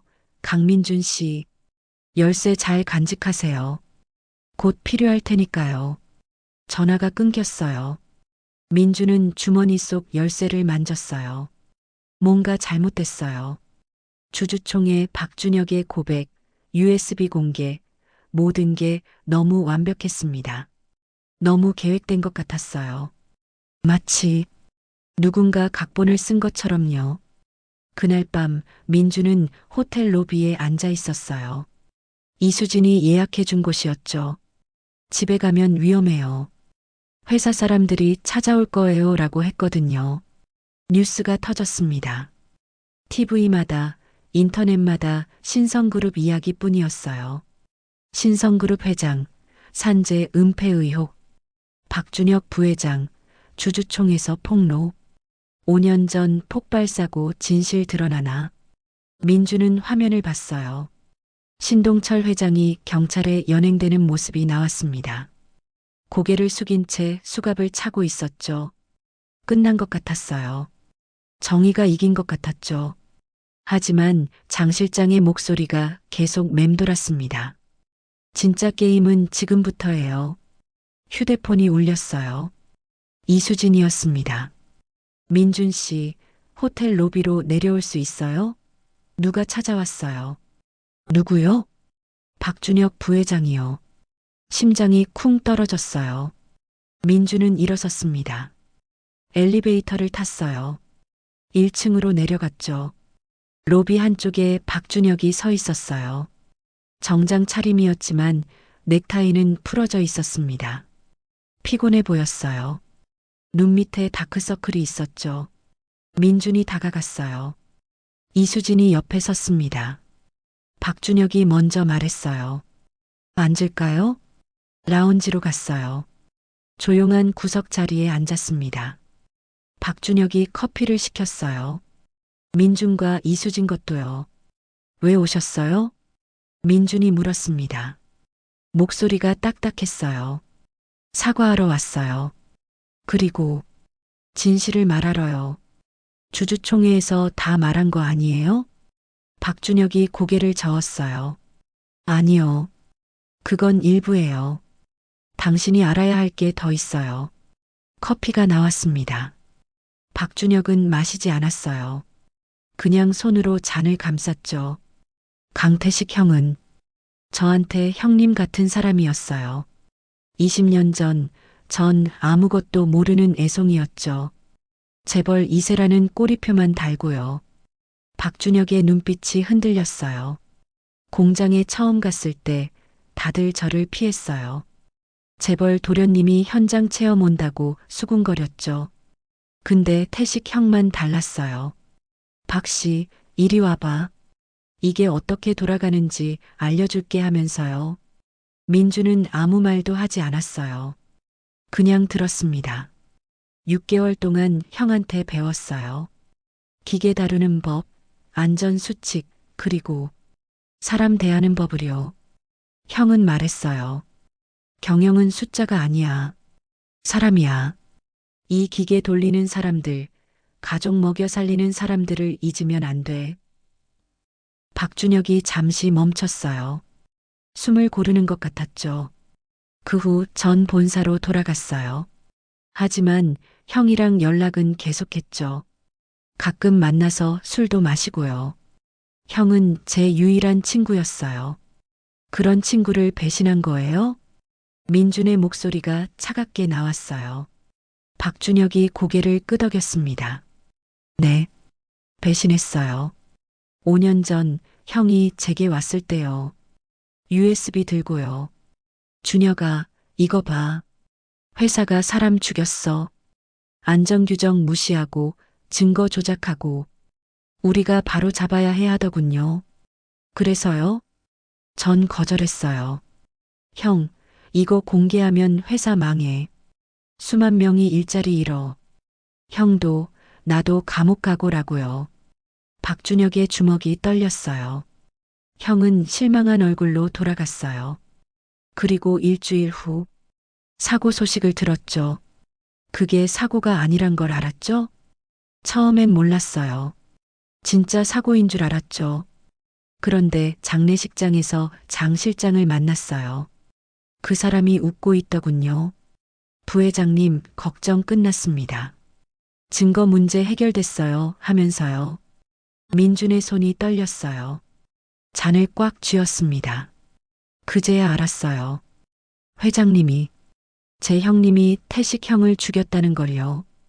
왜 막지 않았어요? 이미 늦었어요. 그리고 저도 공범이었어요. 형한테 USB 내놓으라고 압박한 게 저니까요. 박준혁이 얼굴을 손으로 감쌌어요. 목소리가 떨렸습니다. 그래서 기다렸어요. 기회를요. 진실을 밝힐 수 있는 기회를요. 오늘 주주총회가 그거였어요. 이수진이 물었어요. USB는 정말 강태식 반장이 준 거예요? 박준혁이 고개를 저었어요. 아니요. 민준과 이수진이 동시에 놀랐어요. 뭐라고요? 태식 형은 절대 제게 안 줬어요. 저를 믿지 않았으니까요. 그럼 오늘 보여준 USB는 복사본이에요. 일부만요. 제가 형 컴퓨터에서 빼낸 거죠. 5년 전에요. 민주는 이해할 수 없었어요. 그럼 진짜 USB는 어디 있어요? 박준혁이 민준을 똑바로 봤어요. 당신이 알고 있을 거예요. 뭐요? 열쇠. 당신이 가진 그 열쇠요. 그게 진짜 USB가 있는 곳을 여는 열쇠예요. 민주는 주머니 속 열쇠를 만졌어요. 폐공장 락커 아니었어요? 거긴 비어 있었는데요. 물론이죠. 태식 형이 거기 숨길 리 없어요. 너무 뻔하니까요. 박준혁이 몸을 앞으로 기울였어요. 진짜 USB는 신성그룹 본사 지하 금고에 있어요. 회장 직속 금고요. 아이러니하죠? 저게 심장부에 숨긴 거예요. 어떻게 그걸 알아요? 태식 형이 죽기 전에 문자를 보냈어요. 저한테요. 박준혁이 휴대폰을 꺼냈어요. 오래된 문자 메시지를 보여줬습니다. 준혁아, 미안해. 널 시험했어. 넌 실패했어. 하지만 기회 한 번 더 줄게. 내 아들 민준이를 지켜줘. 그 애가 진실을 찾으면 도와줘. 금고 열쇠는 둘로 나눴어. 하나는 민준이한테, 하나는 너도 알 거야. 민준의 눈에서 눈물이 났어요. 아버지였어요. 아버지의 마지막 메시지였죠. 나머지 열쇠는 어디 있어요? 박준혁이 목걸이를 풀었어요. 작은 열쇠가 달려 있었습니다. 여기요. 태식 형이 제게 준 유일한 것이에요. 2개의 열쇠. 하나는 민준이 갖고 있고 하나는 박준혁이 갖고 있었던 거예요. 그럼 우리 같이 가야 해요? 금고예요? 박준혁이 고개를 끄덕였어요. 네. 내일 새벽이 좋을 거예요. 회장 체포로 회사가 난리니까요. 경비가 허술할 거예요. 이수진이 끼어들었어요. 잠깐만요. 이상한데요. 뭐가요? 너무 쉬워요. 박 부회장님, 당신이 진작 금고를 열 수 있었다는 거잖아요. 민준 씨 열쇠만 있으면요. 왜 진작 안 했어요? 박준혁이 멈칫했어요. 그건, 그리고 장 실장이요. 오늘 민준 씨한테 전화했대요. 진짜 게임은 지금부터라고요. 무슨 뜻이에요? 박준혁의 얼굴이 굳어졌어요. 장 실장이 전화했다고요? 네. 열쇠를 잘 간직하래요. 박준혁이 일어섰어요. 얼굴이 창백해졌습니다. 안 돼. 안 돼요. 뭐가 안 돼요? 우리가 당한 거예요. 무슨 소리예요? 박준혁이 민준을 봤어요. 눈빛에 공포가 서려 있었습니다. 오늘 주주총회요. 제가 고백한 거요. 다 계획된 거였어요. 누구한테요? 회장님한테요. 아니, 장 실장한테요. 민주는 이해할 수 없었어요. 박준혁이 설명했어요. 생각해봐요. 회장님이 왜 저렇게 쉽게 체포됐을까요? USB 내용도 확인 안 하고요. 변호사도 안 부르고요. 그야 증거가 확실하니까요. 아니에요. 증거는 일부예요. 핵심은 빠져 있어요. 회장님을 진짜로 감옥 보낼 만한 건요. 이수진이 숨을 들이켰어요. 그럼 회장은 곧 풀려난다는 거예요? 네. 며칠 후면요. 증거 불충분으로요. 그리고 그 사이에 박준혁이 민준을 봤어요. 당신이 진짜 USB를 찾게 만들려는 거예요. 금고로 유인해서요. 민준의 등에서 식은땀이 흘렀어요. 왜요? 왜 그렇게 하는데요? 진짜 USB 내용을 확인하려는 거예요. 그리고 없애려고요. 당신까지요. 심장이 멎었어요. 모든 게 함정이었던 거예요. 폐공장도 주주총회도 박준혁의 고백도요. 전부 민준을 금고로 유인하기 위한 연극이었던 거죠.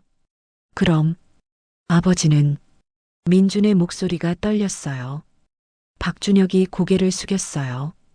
태식 형은 다 알았을 거예요. 이렇게 될 거라는 걸요. 그래서 열쇠를 나눈 거예요. 당신 혼자서는 금고에 갈 수 없게요. 저 같은 배신자 도움 없이는요. 그럼 어떻게 해요? 박준혁이 주머니에서 뭔가를 꺼냈어요. 작은 봉투였습니다. 이걸 받으세요. 뭐예요? 태식 형이 남긴 마지막 편지예요. 당신한테요. 전 읽지 않았어요. 읽을 자격이 없으니까요.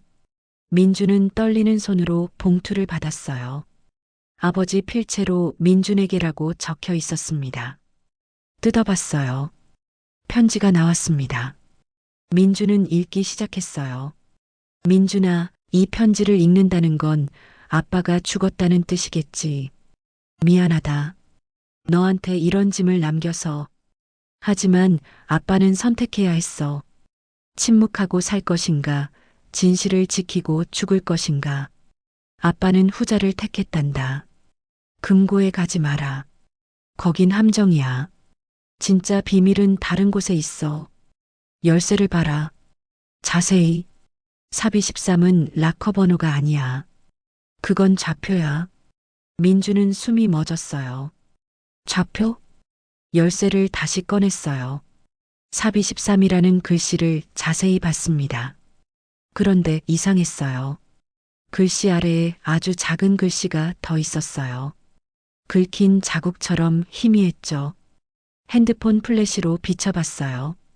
37.5665, 126.978형. GPS 좌표였어요. 민주는 검색했습니다. 그 좌표를요. 결과가 나왔어요. 서울시 중구 을지로 폐쇄된 지하철역. 지하철역이었어요. 폐쇄된 곳이요. 박준혁도 놀랐어요. 거기였어요? 진짜 USB가요? 이수진이 검색했어요. 을지로 비밀역.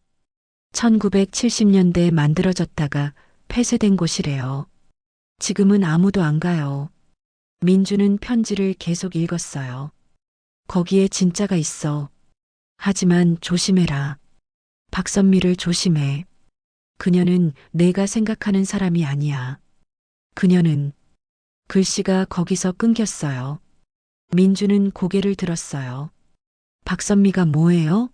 스파이 아니에요? 박준혁이 고개를 저었어요. 전 모르겠어요. 장 실장이 심어놓은 사람인 줄만 알았는데 그때 이수진의 휴대폰이 울렸어요. 전화를 받았죠. 네. 뭐라고요? 얼굴이 창백해졌습니다. 무슨 일이에요? 제 아버지요. 병원에서요. 깨어났대요. 모두 얼어붙었어요. 5년 동안 식물인간이었던 이수진의 아버지가 깨어났다고요? 뭐라고 하세요? 이수진이 떨리는 목소리로 말했어요. 박선미를 조심하라고요. 그녀가 모든 걸 계획했다고. 민준의 세상이 무너졌어요. 박선미, 단순한 스파이가 아니었던 거예요? 그럼 누구였을까요? 모든 걸 계획한 사람이라고요? 5년 전 사고도, 아버지 죽음도, 오늘 주주총회도, 전부요? 민주는 주저앉았어요. 자기가 본 건 빙산의 일각이었던 거예요. 진짜 적은 아직 드러나지 않았던 거죠. 다음 날 새벽 4시, 민주는 을지로 거리에 서 있었어요. 차가운 바람이 불었습니다. 거리는 텅 비어 있었죠. 이수진과 박준혁도 함께였어요. 셋이서 폐쇄된 지하철역 입구를 찾았습니다. 오래된 건물 사이 녹슨 철문이 보였어요. 자물쇠로 잠겨 있었죠. 박준혁이 자물쇠를 꺾었어요. 딸깍 소리를 내며 열렸습니다. 들어가요. 계단이 나타났어요. 아래로 내려가는 좁은 계단이었죠. 어두웠습니다. 핸드폰 불빛만이 길을 밝혔어요. 한 층, 두 층, 계속 내려갔어요. 공기가 차가워졌습니다. 곰팡이 냄새가 났죠. 지하 3층쯤 내려갔을 때 넓은 공간이 나왔어요. 폐쇄된 지하철 승강장이었습니다. 선로가 보였어요. 먼지가 쌓여 있었고 벽에는 낡은 포스터들이 붙어 있었죠. 1970년대 것들이었어요. 새마을운동, 조국 근대화. 여기가 맞나요? 이수진이 물었어요. 목소리가 울렸습니다. 민주는 GPS를 확인했어요. 네, 여기에요. 그런데 USB가 어디 있죠? 박준혁이 주변을 살폈어요. 플랫폼, 벤치, 벽. 아무것도 특별해 보이지 않았습니다. 민주는 아버지 편지를 다시 꺼냈어요. 마지막 부분을 읽었죠. 열쇠를 찾아라. 진짜 문을. 열쇠. 민주는 주머니에서 열쇠를 꺼냈어요. 녹슨 금속이 손에서 차갑게 느껴졌습니다. 어디에 쓰는 열쇠일까요? 민주는 승강장을 걸었어요. 벽을 만져봤습니다. 기둥도 확인했고요. 벤치 밑도 들여다봤죠. 그때 뭔가 보였어요. 승강장 끝, 어두운 구석에 작은 문이 있었습니다. 직원 전용 출입문 같았어요. 녹슨 자물쇠가 채워져 있었죠. 민주는 다가갔어요. 자물쇠를 봤습니다. 삽 23. 똑같은 숫자가 새겨져 있었어요. 심장이 빨리 뛰었습니다. 민주는 열쇠를 넣었어요. 딸깍 열렸습니다. 문을 열었어요. 안은 더 어두웠습니다. 좁은 복도가 나타났죠. 들어가요. 셋이 함께 들어갔어요. 복도는 길었습니다. 20m쯤 걸었을 때 또 다른 문이 나왔어요. 이번엔 자물쇠가 2개였습니다.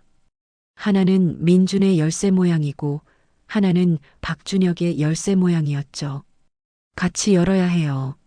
민준과 박준혁이 동시에 열쇠를 넣었어요. 돌렸습니다. 찰칵 문이 열렸어요. 안은 작은 방이었습니다. 3평쯤 됐죠. 벽에는 선반이 있었고 선반 위에는 낡은 상자 하나가 놓여 있었어요. 민주는 다가갔어요. 상자를 열었습니다. 안에는 USB가 있었어요.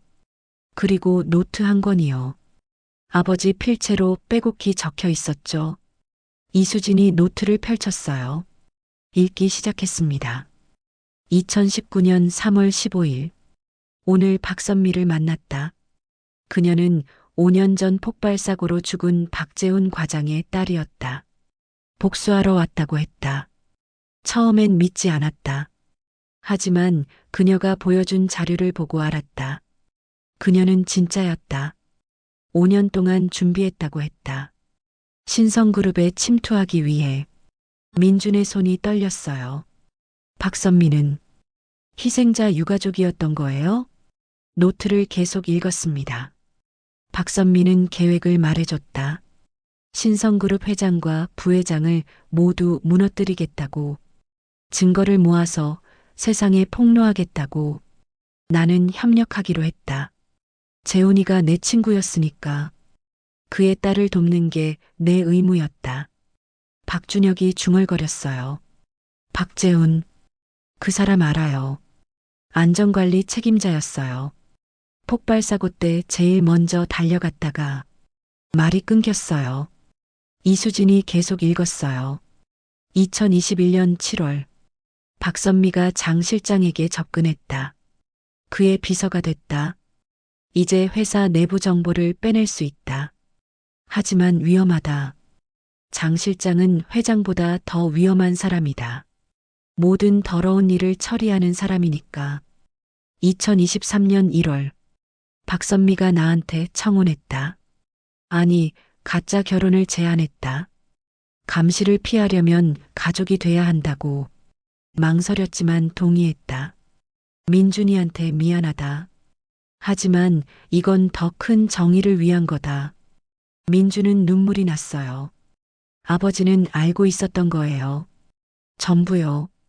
박선미가 스파이인 것도, 그녀의 진짜 정체도요. 하지만 함께 일한 거였어요. 같은 목표를 위해서요. 2024년 11월, 박준혁이 배신했다. USB를 돌려달라고 협박했다. 회사를 지켜야 한다고. 실망했다. 20년 친구가 이럴 줄은. 하지만 이해한다. 그도 선택해야 했으니까. 나는 내 선택을 했다. 진실을 지키기로. 박준혁이 고개를 숙였어요. 얼굴을 손으로 가렸습니다. 2025년 1월 2일, 장 실장이 움직이기 시작했다. 나를 제거하려는 계획이 보인다. 박선미가 경고했다. 도망가세요 라고. 하지만 도망가지 않았다. 이미 모든 걸 준비했으니까. USB는 안전한 곳에 숨겼다. 열쇠는 둘로 나눴다. 하나는 민준이한테, 하나는 준혁이한테. 둘이 함께해야만 찾을 수 있게. 왜냐하면 민준이 혼자서는 위험하니까. 준혁이 혼자서는 자격이 없으니까. 둘이 함께라면 진실을 지킬 수 있을 거다. 민준은 박준혁을 봤어요. 박준혁도 민준을 봤죠. 아버지는 마지막까지 두 사람을 믿었던 거예요. 마지막 페이지를 펼쳤습니다. 2025년 1월 5일. 내일 사고가 날 것이다.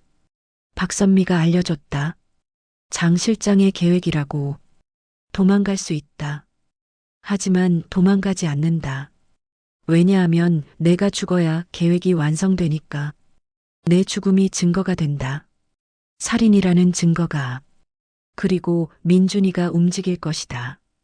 열쇠를 찾고 진실을 찾고 정의를 찾을 것이다. 미안하다, 민준아.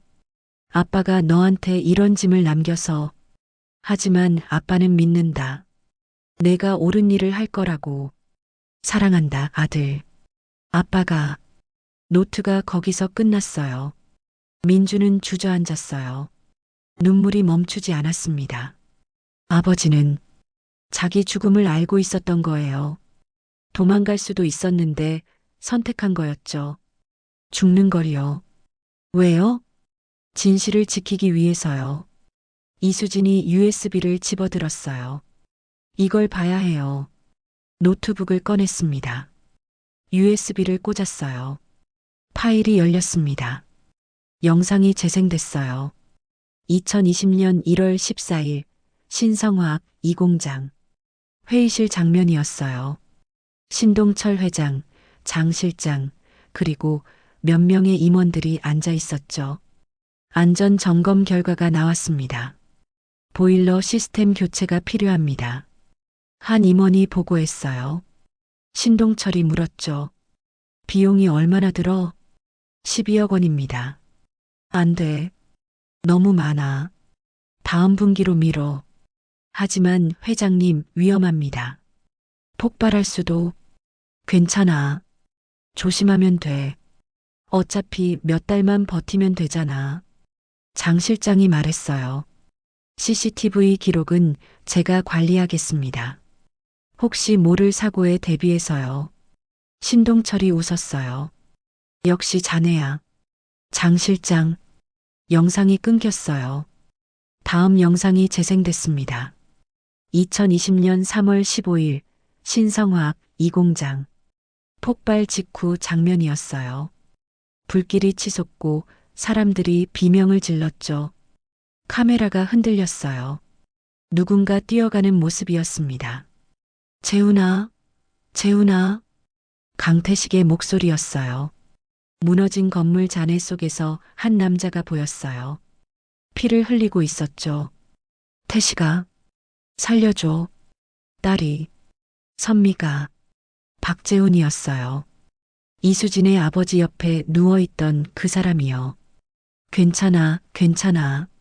구급차 불렀어. 하지만 박재훈은 눈을 감았어요. 움직이지 않았습니다. 강태식이 울부짖었어요. 영상이 끊겼습니다. 다음은 녹취록이었어요. 2020년 3월 16일 신동철 회장실.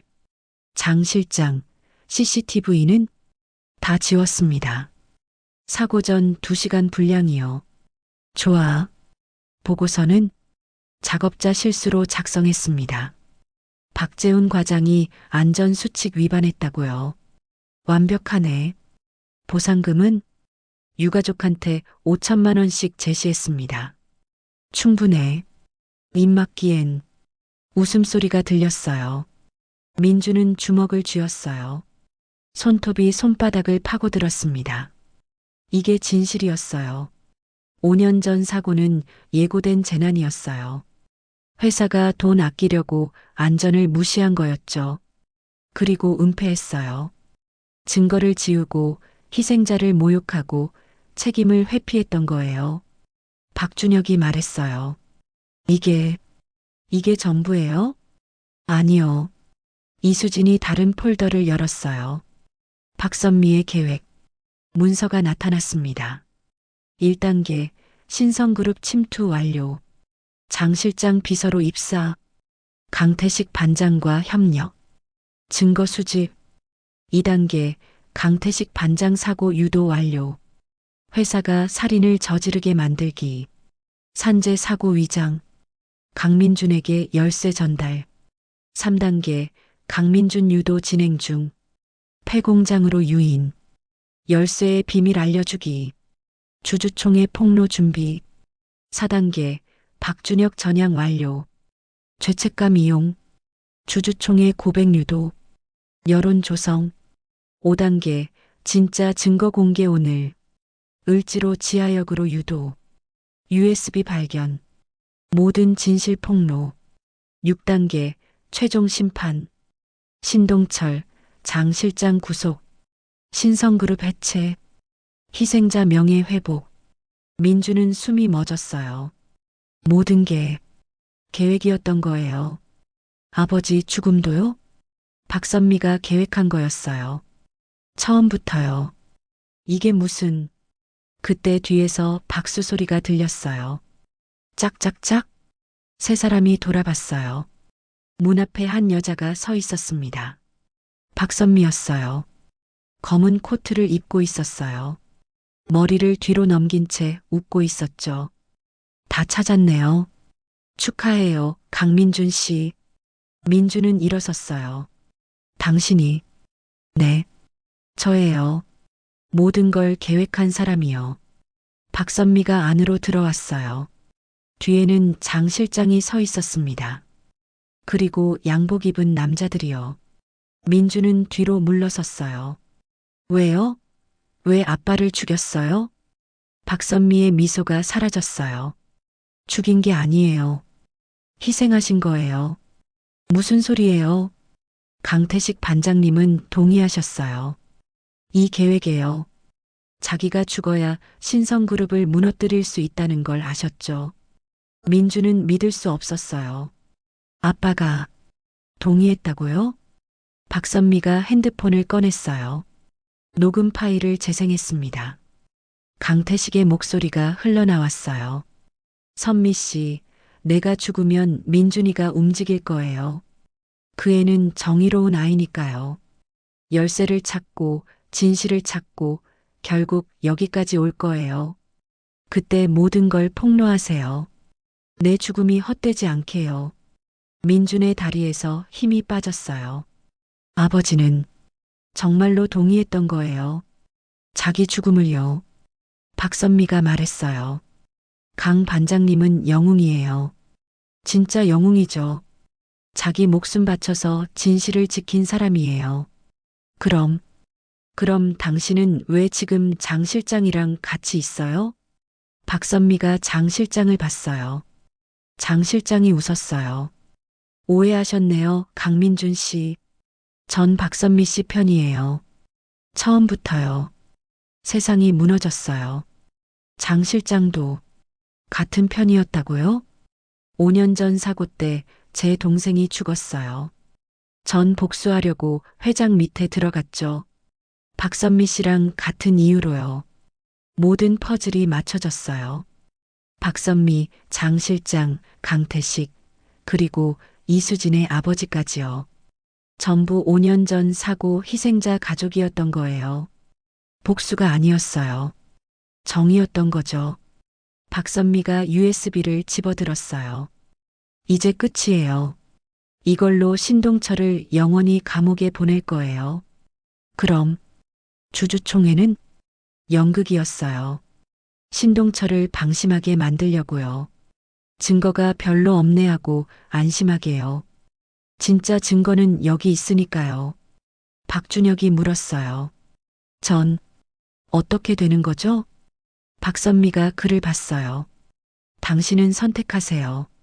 진실 편에 설 건지 회사 편에 설 건지요.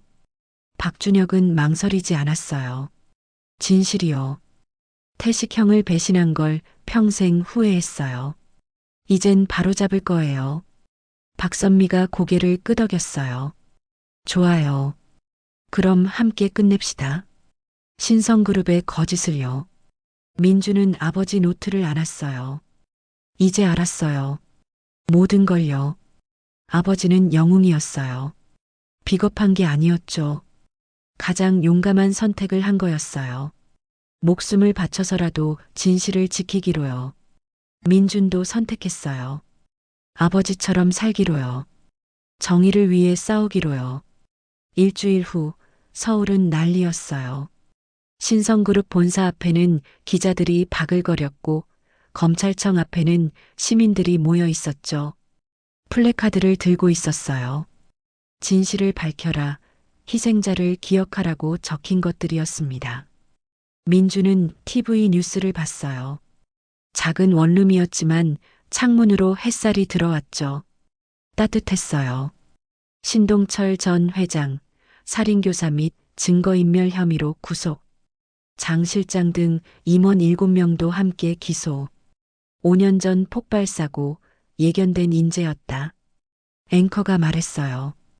검찰은 오늘 신성화학 폭발사고가 회사의 안전규정 위반으로 발생했으며 이를 은폐하기 위해 조직적으로 증거를 인멸했다고 밝혔습니다.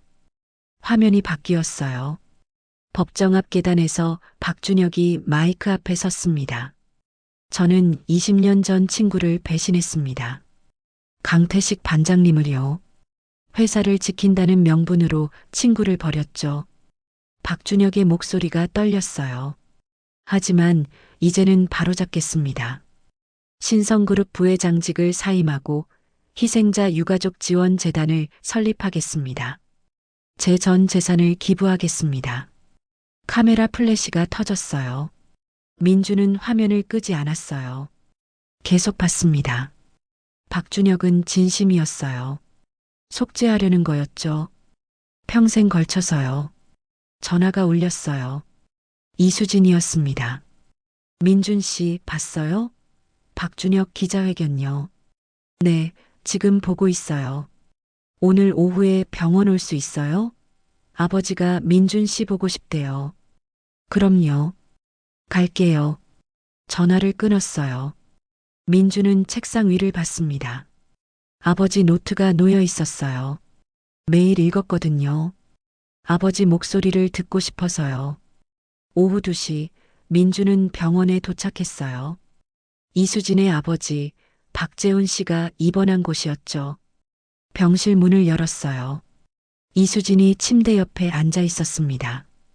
그 옆에는 50대 남자가 누워 있었어요. 깨어난 지 일주일 됐지만 아직 회복 중이었죠. 민준 씨 오셨어요. 아버지, 강태식 반장님 아들이에요. 박재훈이 민준을 봤어요. 눈에서 눈물이 났습니다. 태식이 아들. 목소리가 약했지만 따뜻했어요. 민준은 침대 옆에 앉았어요. 안녕하세요. 강민준입니다. 미안하다, 얘야. 내 아버지가 나 때문에. 아니에요. 아버지는 선택하신 거예요. 옳은 일을 하시려고요. 박재훈이 손을 뻗었어요. 민준이 잡았습니다. 손이 떨렸지만 힘이 있었죠. 내 아버지는 영웅이었어. 진짜 영웅이야. 나를 구하려다 같이 다쳤지. 폭발 때 말이야. 알아요. 영상 봤어요. 그 사람은 끝까지 나를 포기 안 했어. 재훈아, 버텨. 선미가 기다린다고 했지. 내 아버지 목소리가 마지막으로 들은 거였어. 민준의 눈에서 눈물이 났어요. 참았지만 흘렀습니다. 감사해요. 아버지 얘기해 주셔서요. 박재훈이 미소 지었어요. 태식이 자랑 많이 했어. 아들 얘기를요. 우리 민준이는 착해. 정의로워. 나보다 훨씬 나은 사람이 될 거야라고요. 민준은 울었어요. 소리 내지 않으려 했지만 어깨가 떨렸습니다. 이수진이 옆에서 손을 잡아줬어요. 따뜻했습니다. 병원을 나오는데 박선미가 기다리고 있었어요. 벤치에 앉아 있었죠. 민준 씨, 박선미 씨, 둘이 마주 섰어요. 어색한 침묵이 흘렀습니다. 박선미가 먼저 말했어요. 미안해요. 당신 아버지를 이용한 것 같아서요. 이용한 게 아니에요. 아버지도 원하셨으니까요. 그래도요. 아들한테는 잔인한 일이었죠. 아버지가 죽는 걸 계획하다니요. 민주는 고개를 저었어요. 아버지는 죽으신 게 아니에요. 사신 거예요. 진짜로요. 진실을 지키면서요. 박선미의 눈에서 눈물이 났어요. 처음 보는 모습이었습니다. 제 아버지도요. 강태식 반장님처럼 좋은 분이었어요. 제가 어렸을 때 등에 업고 공장 구경시켜 주셨죠. 선미야, 아빠가 만든 기계야. 멋지지? 하면서요. 목소리가 떨렸어요. 그런데 회사가 죽였어요. 돈 아끼려고요. 그리고 아빠를 모욕했죠. 안전수칙 위반이라고요. 아빠가 제일 철저한 분이었는데요. 민주는 이해했어요. 박선미의 분노를요. 5년 동안 참았던 그 마음을요. 이제 끝났어요. 당신 아버지 명예도 회복될 거예요. 박선미가 고개를 끄덕였어요. 네. 그리고 전 떠날 거예요. 한동안은요. 너무 지쳤거든요. 어디로요? 제주도요. 아버지 고향이에요. 거기서 쉬다가 다시 시작하려고요. 새로운 시작이요? 네. 복수 말고 제 인생을요. 박선미가 손을 내밀었어요. 민준이 잡았습니다. 강민준 씨도 그러세요. 아버지 그림자에서 벗어나서 당신 인생 사세요. 노력할게요. 두 사람은 악수했어요. 길게요. 그리고 돌아섰습니다. 각자의 길로요. 한 달이 흘렀습니다. 민주는 아버지 묘지 앞에 서 있었어요. 날씨가 좋았습니다. 하늘이 파랗고 바람이 따뜻했죠. 묘비에는 새로운 글이 추가돼 있었어요. 정의를 위해 목숨을 바친 영웅. 검찰이 공식적으로 인정한 거였습니다. 강태식은 피해자가 아니라 진실을 지킨 영웅이라고요. 민주는 꽃을 놓았어요. 아버지가 좋아하던 백합이었습니다. 아빠, 저 잘하고 있어요. 바람이 불었어요. 나뭇잎이 바스락거렸죠. 처음엔 화났어요. 왜 저한테 이런 짐을 남겼냐고요. 왜 혼자 죽기로 했냐고요. 목소리가 떨렸지만 계속했어요. 근데 이제 알아요. 아빠는 저를 믿었던 거예요. 제가 옳은 일을 할 거라고요. 진실을 찾을 거라고요. 눈물이 났어요. 닦지 않았습니다. 저 아빠처럼 살고 싶어요. 용감하게요. 정의롭게요. 아빠가 자랑스러워할 수 있는 사람이 되고 싶어요. 묘비가 햇살에 반짝였어요. 민주는 주머니에서 열쇠를 꺼냈어요. 녹슨 그 열쇠를요. 묘비 앞에 놓았습니다. 이제 돌려드릴게요. 임무 완수했어요, 아빠. 바람이 다시 불었어요. 마치 아버지가 대답하는 것 같았죠. 잘했어, 민준아. 정말 잘했어. 민주는 일어섰어요. 묘지를 나왔습니다. 밖에서 이수진이 기다리고 있었어요. 끝났어요? 네. 끝났어요. 이제 뭐 할 거예요? 민주는 하늘을 봤어요. 구름 한 점 없이 맑았습니다. 공부하려고요. 법학을요. 변호사 되고 싶어요. 왜요? 아빠 같은 사람들 도와주고 싶어서요. 억울하게 당한 사람들이요. 큰 회사 때문에 고통받는 사람들이요. 이수진이 미소 지었어요. 저도요. 기자 제대로 하려고요. 진실을 파헤치는 기자요. 같이 해요. 우리요. 좋아요. 두 사람은 걸었어요. 묘지를 벗어나 큰 길로요. 봄이 오고 있었습니다. 벚꽃이 피기 시작했어요. 바람에 꽃잎이 날렸죠. 민주는 생각했어요. 아버지는 떠났지만 남긴 게 있었어요. 용기요. 정의에 대한 믿음이요. 그리고 진실은 결국 승리한다는 희망이요. 이제 민준이 그걸 이어가야 했습니다. 평생 걸쳐서요. 그날 밤 민주는 노트를 꺼냈어요. 새 노트였습니다. 첫 페이지에 썼죠. 아버지가 가르쳐 준 것들. 1. 정의는 쉬운 길이 아니다. 2. 하지만 옳은 길이다. 3. 때로는 모든 걸 잃어도 진실을 지켜야 한다. 4. 그게 인간답게 사는 거다. 5. 그리고 사랑하는 사람을 위해서라면 목숨도 바칠 수 있다. 민주는 펜을 내려놓았어요. 창밖을 봤습니다. 도시의 불빛이 반짝였어요. 어딘가에 또 다른 강민준이 있을 거예요. 억울하게 아버지를 잃은 사람이요. 진실을 찾으려는 사람이요. 민주는 그들을 돕고 싶었어요. 아버지처럼요. 그게 아버지께 드리는 진짜 보답이었으니까요. 여기까지 들어주셔서 고마워요. 이 이야기가 마음에 남았다면 좋아요와 구독으로 함께 해주세요. 당신이라면 그 순간 어떤 선택을 했을지 궁금하네요. 만약 당신 아버지가 정의를 위해 목숨을 거는 계획을 세웠다면요. 말렸을까요? 아니면 함께 했을까요? 그리고 그 짐을 물려받았다면 감당할 수 있었을까요? 댓글로 들려주시면 읽고 함께 이야기 나눌게요.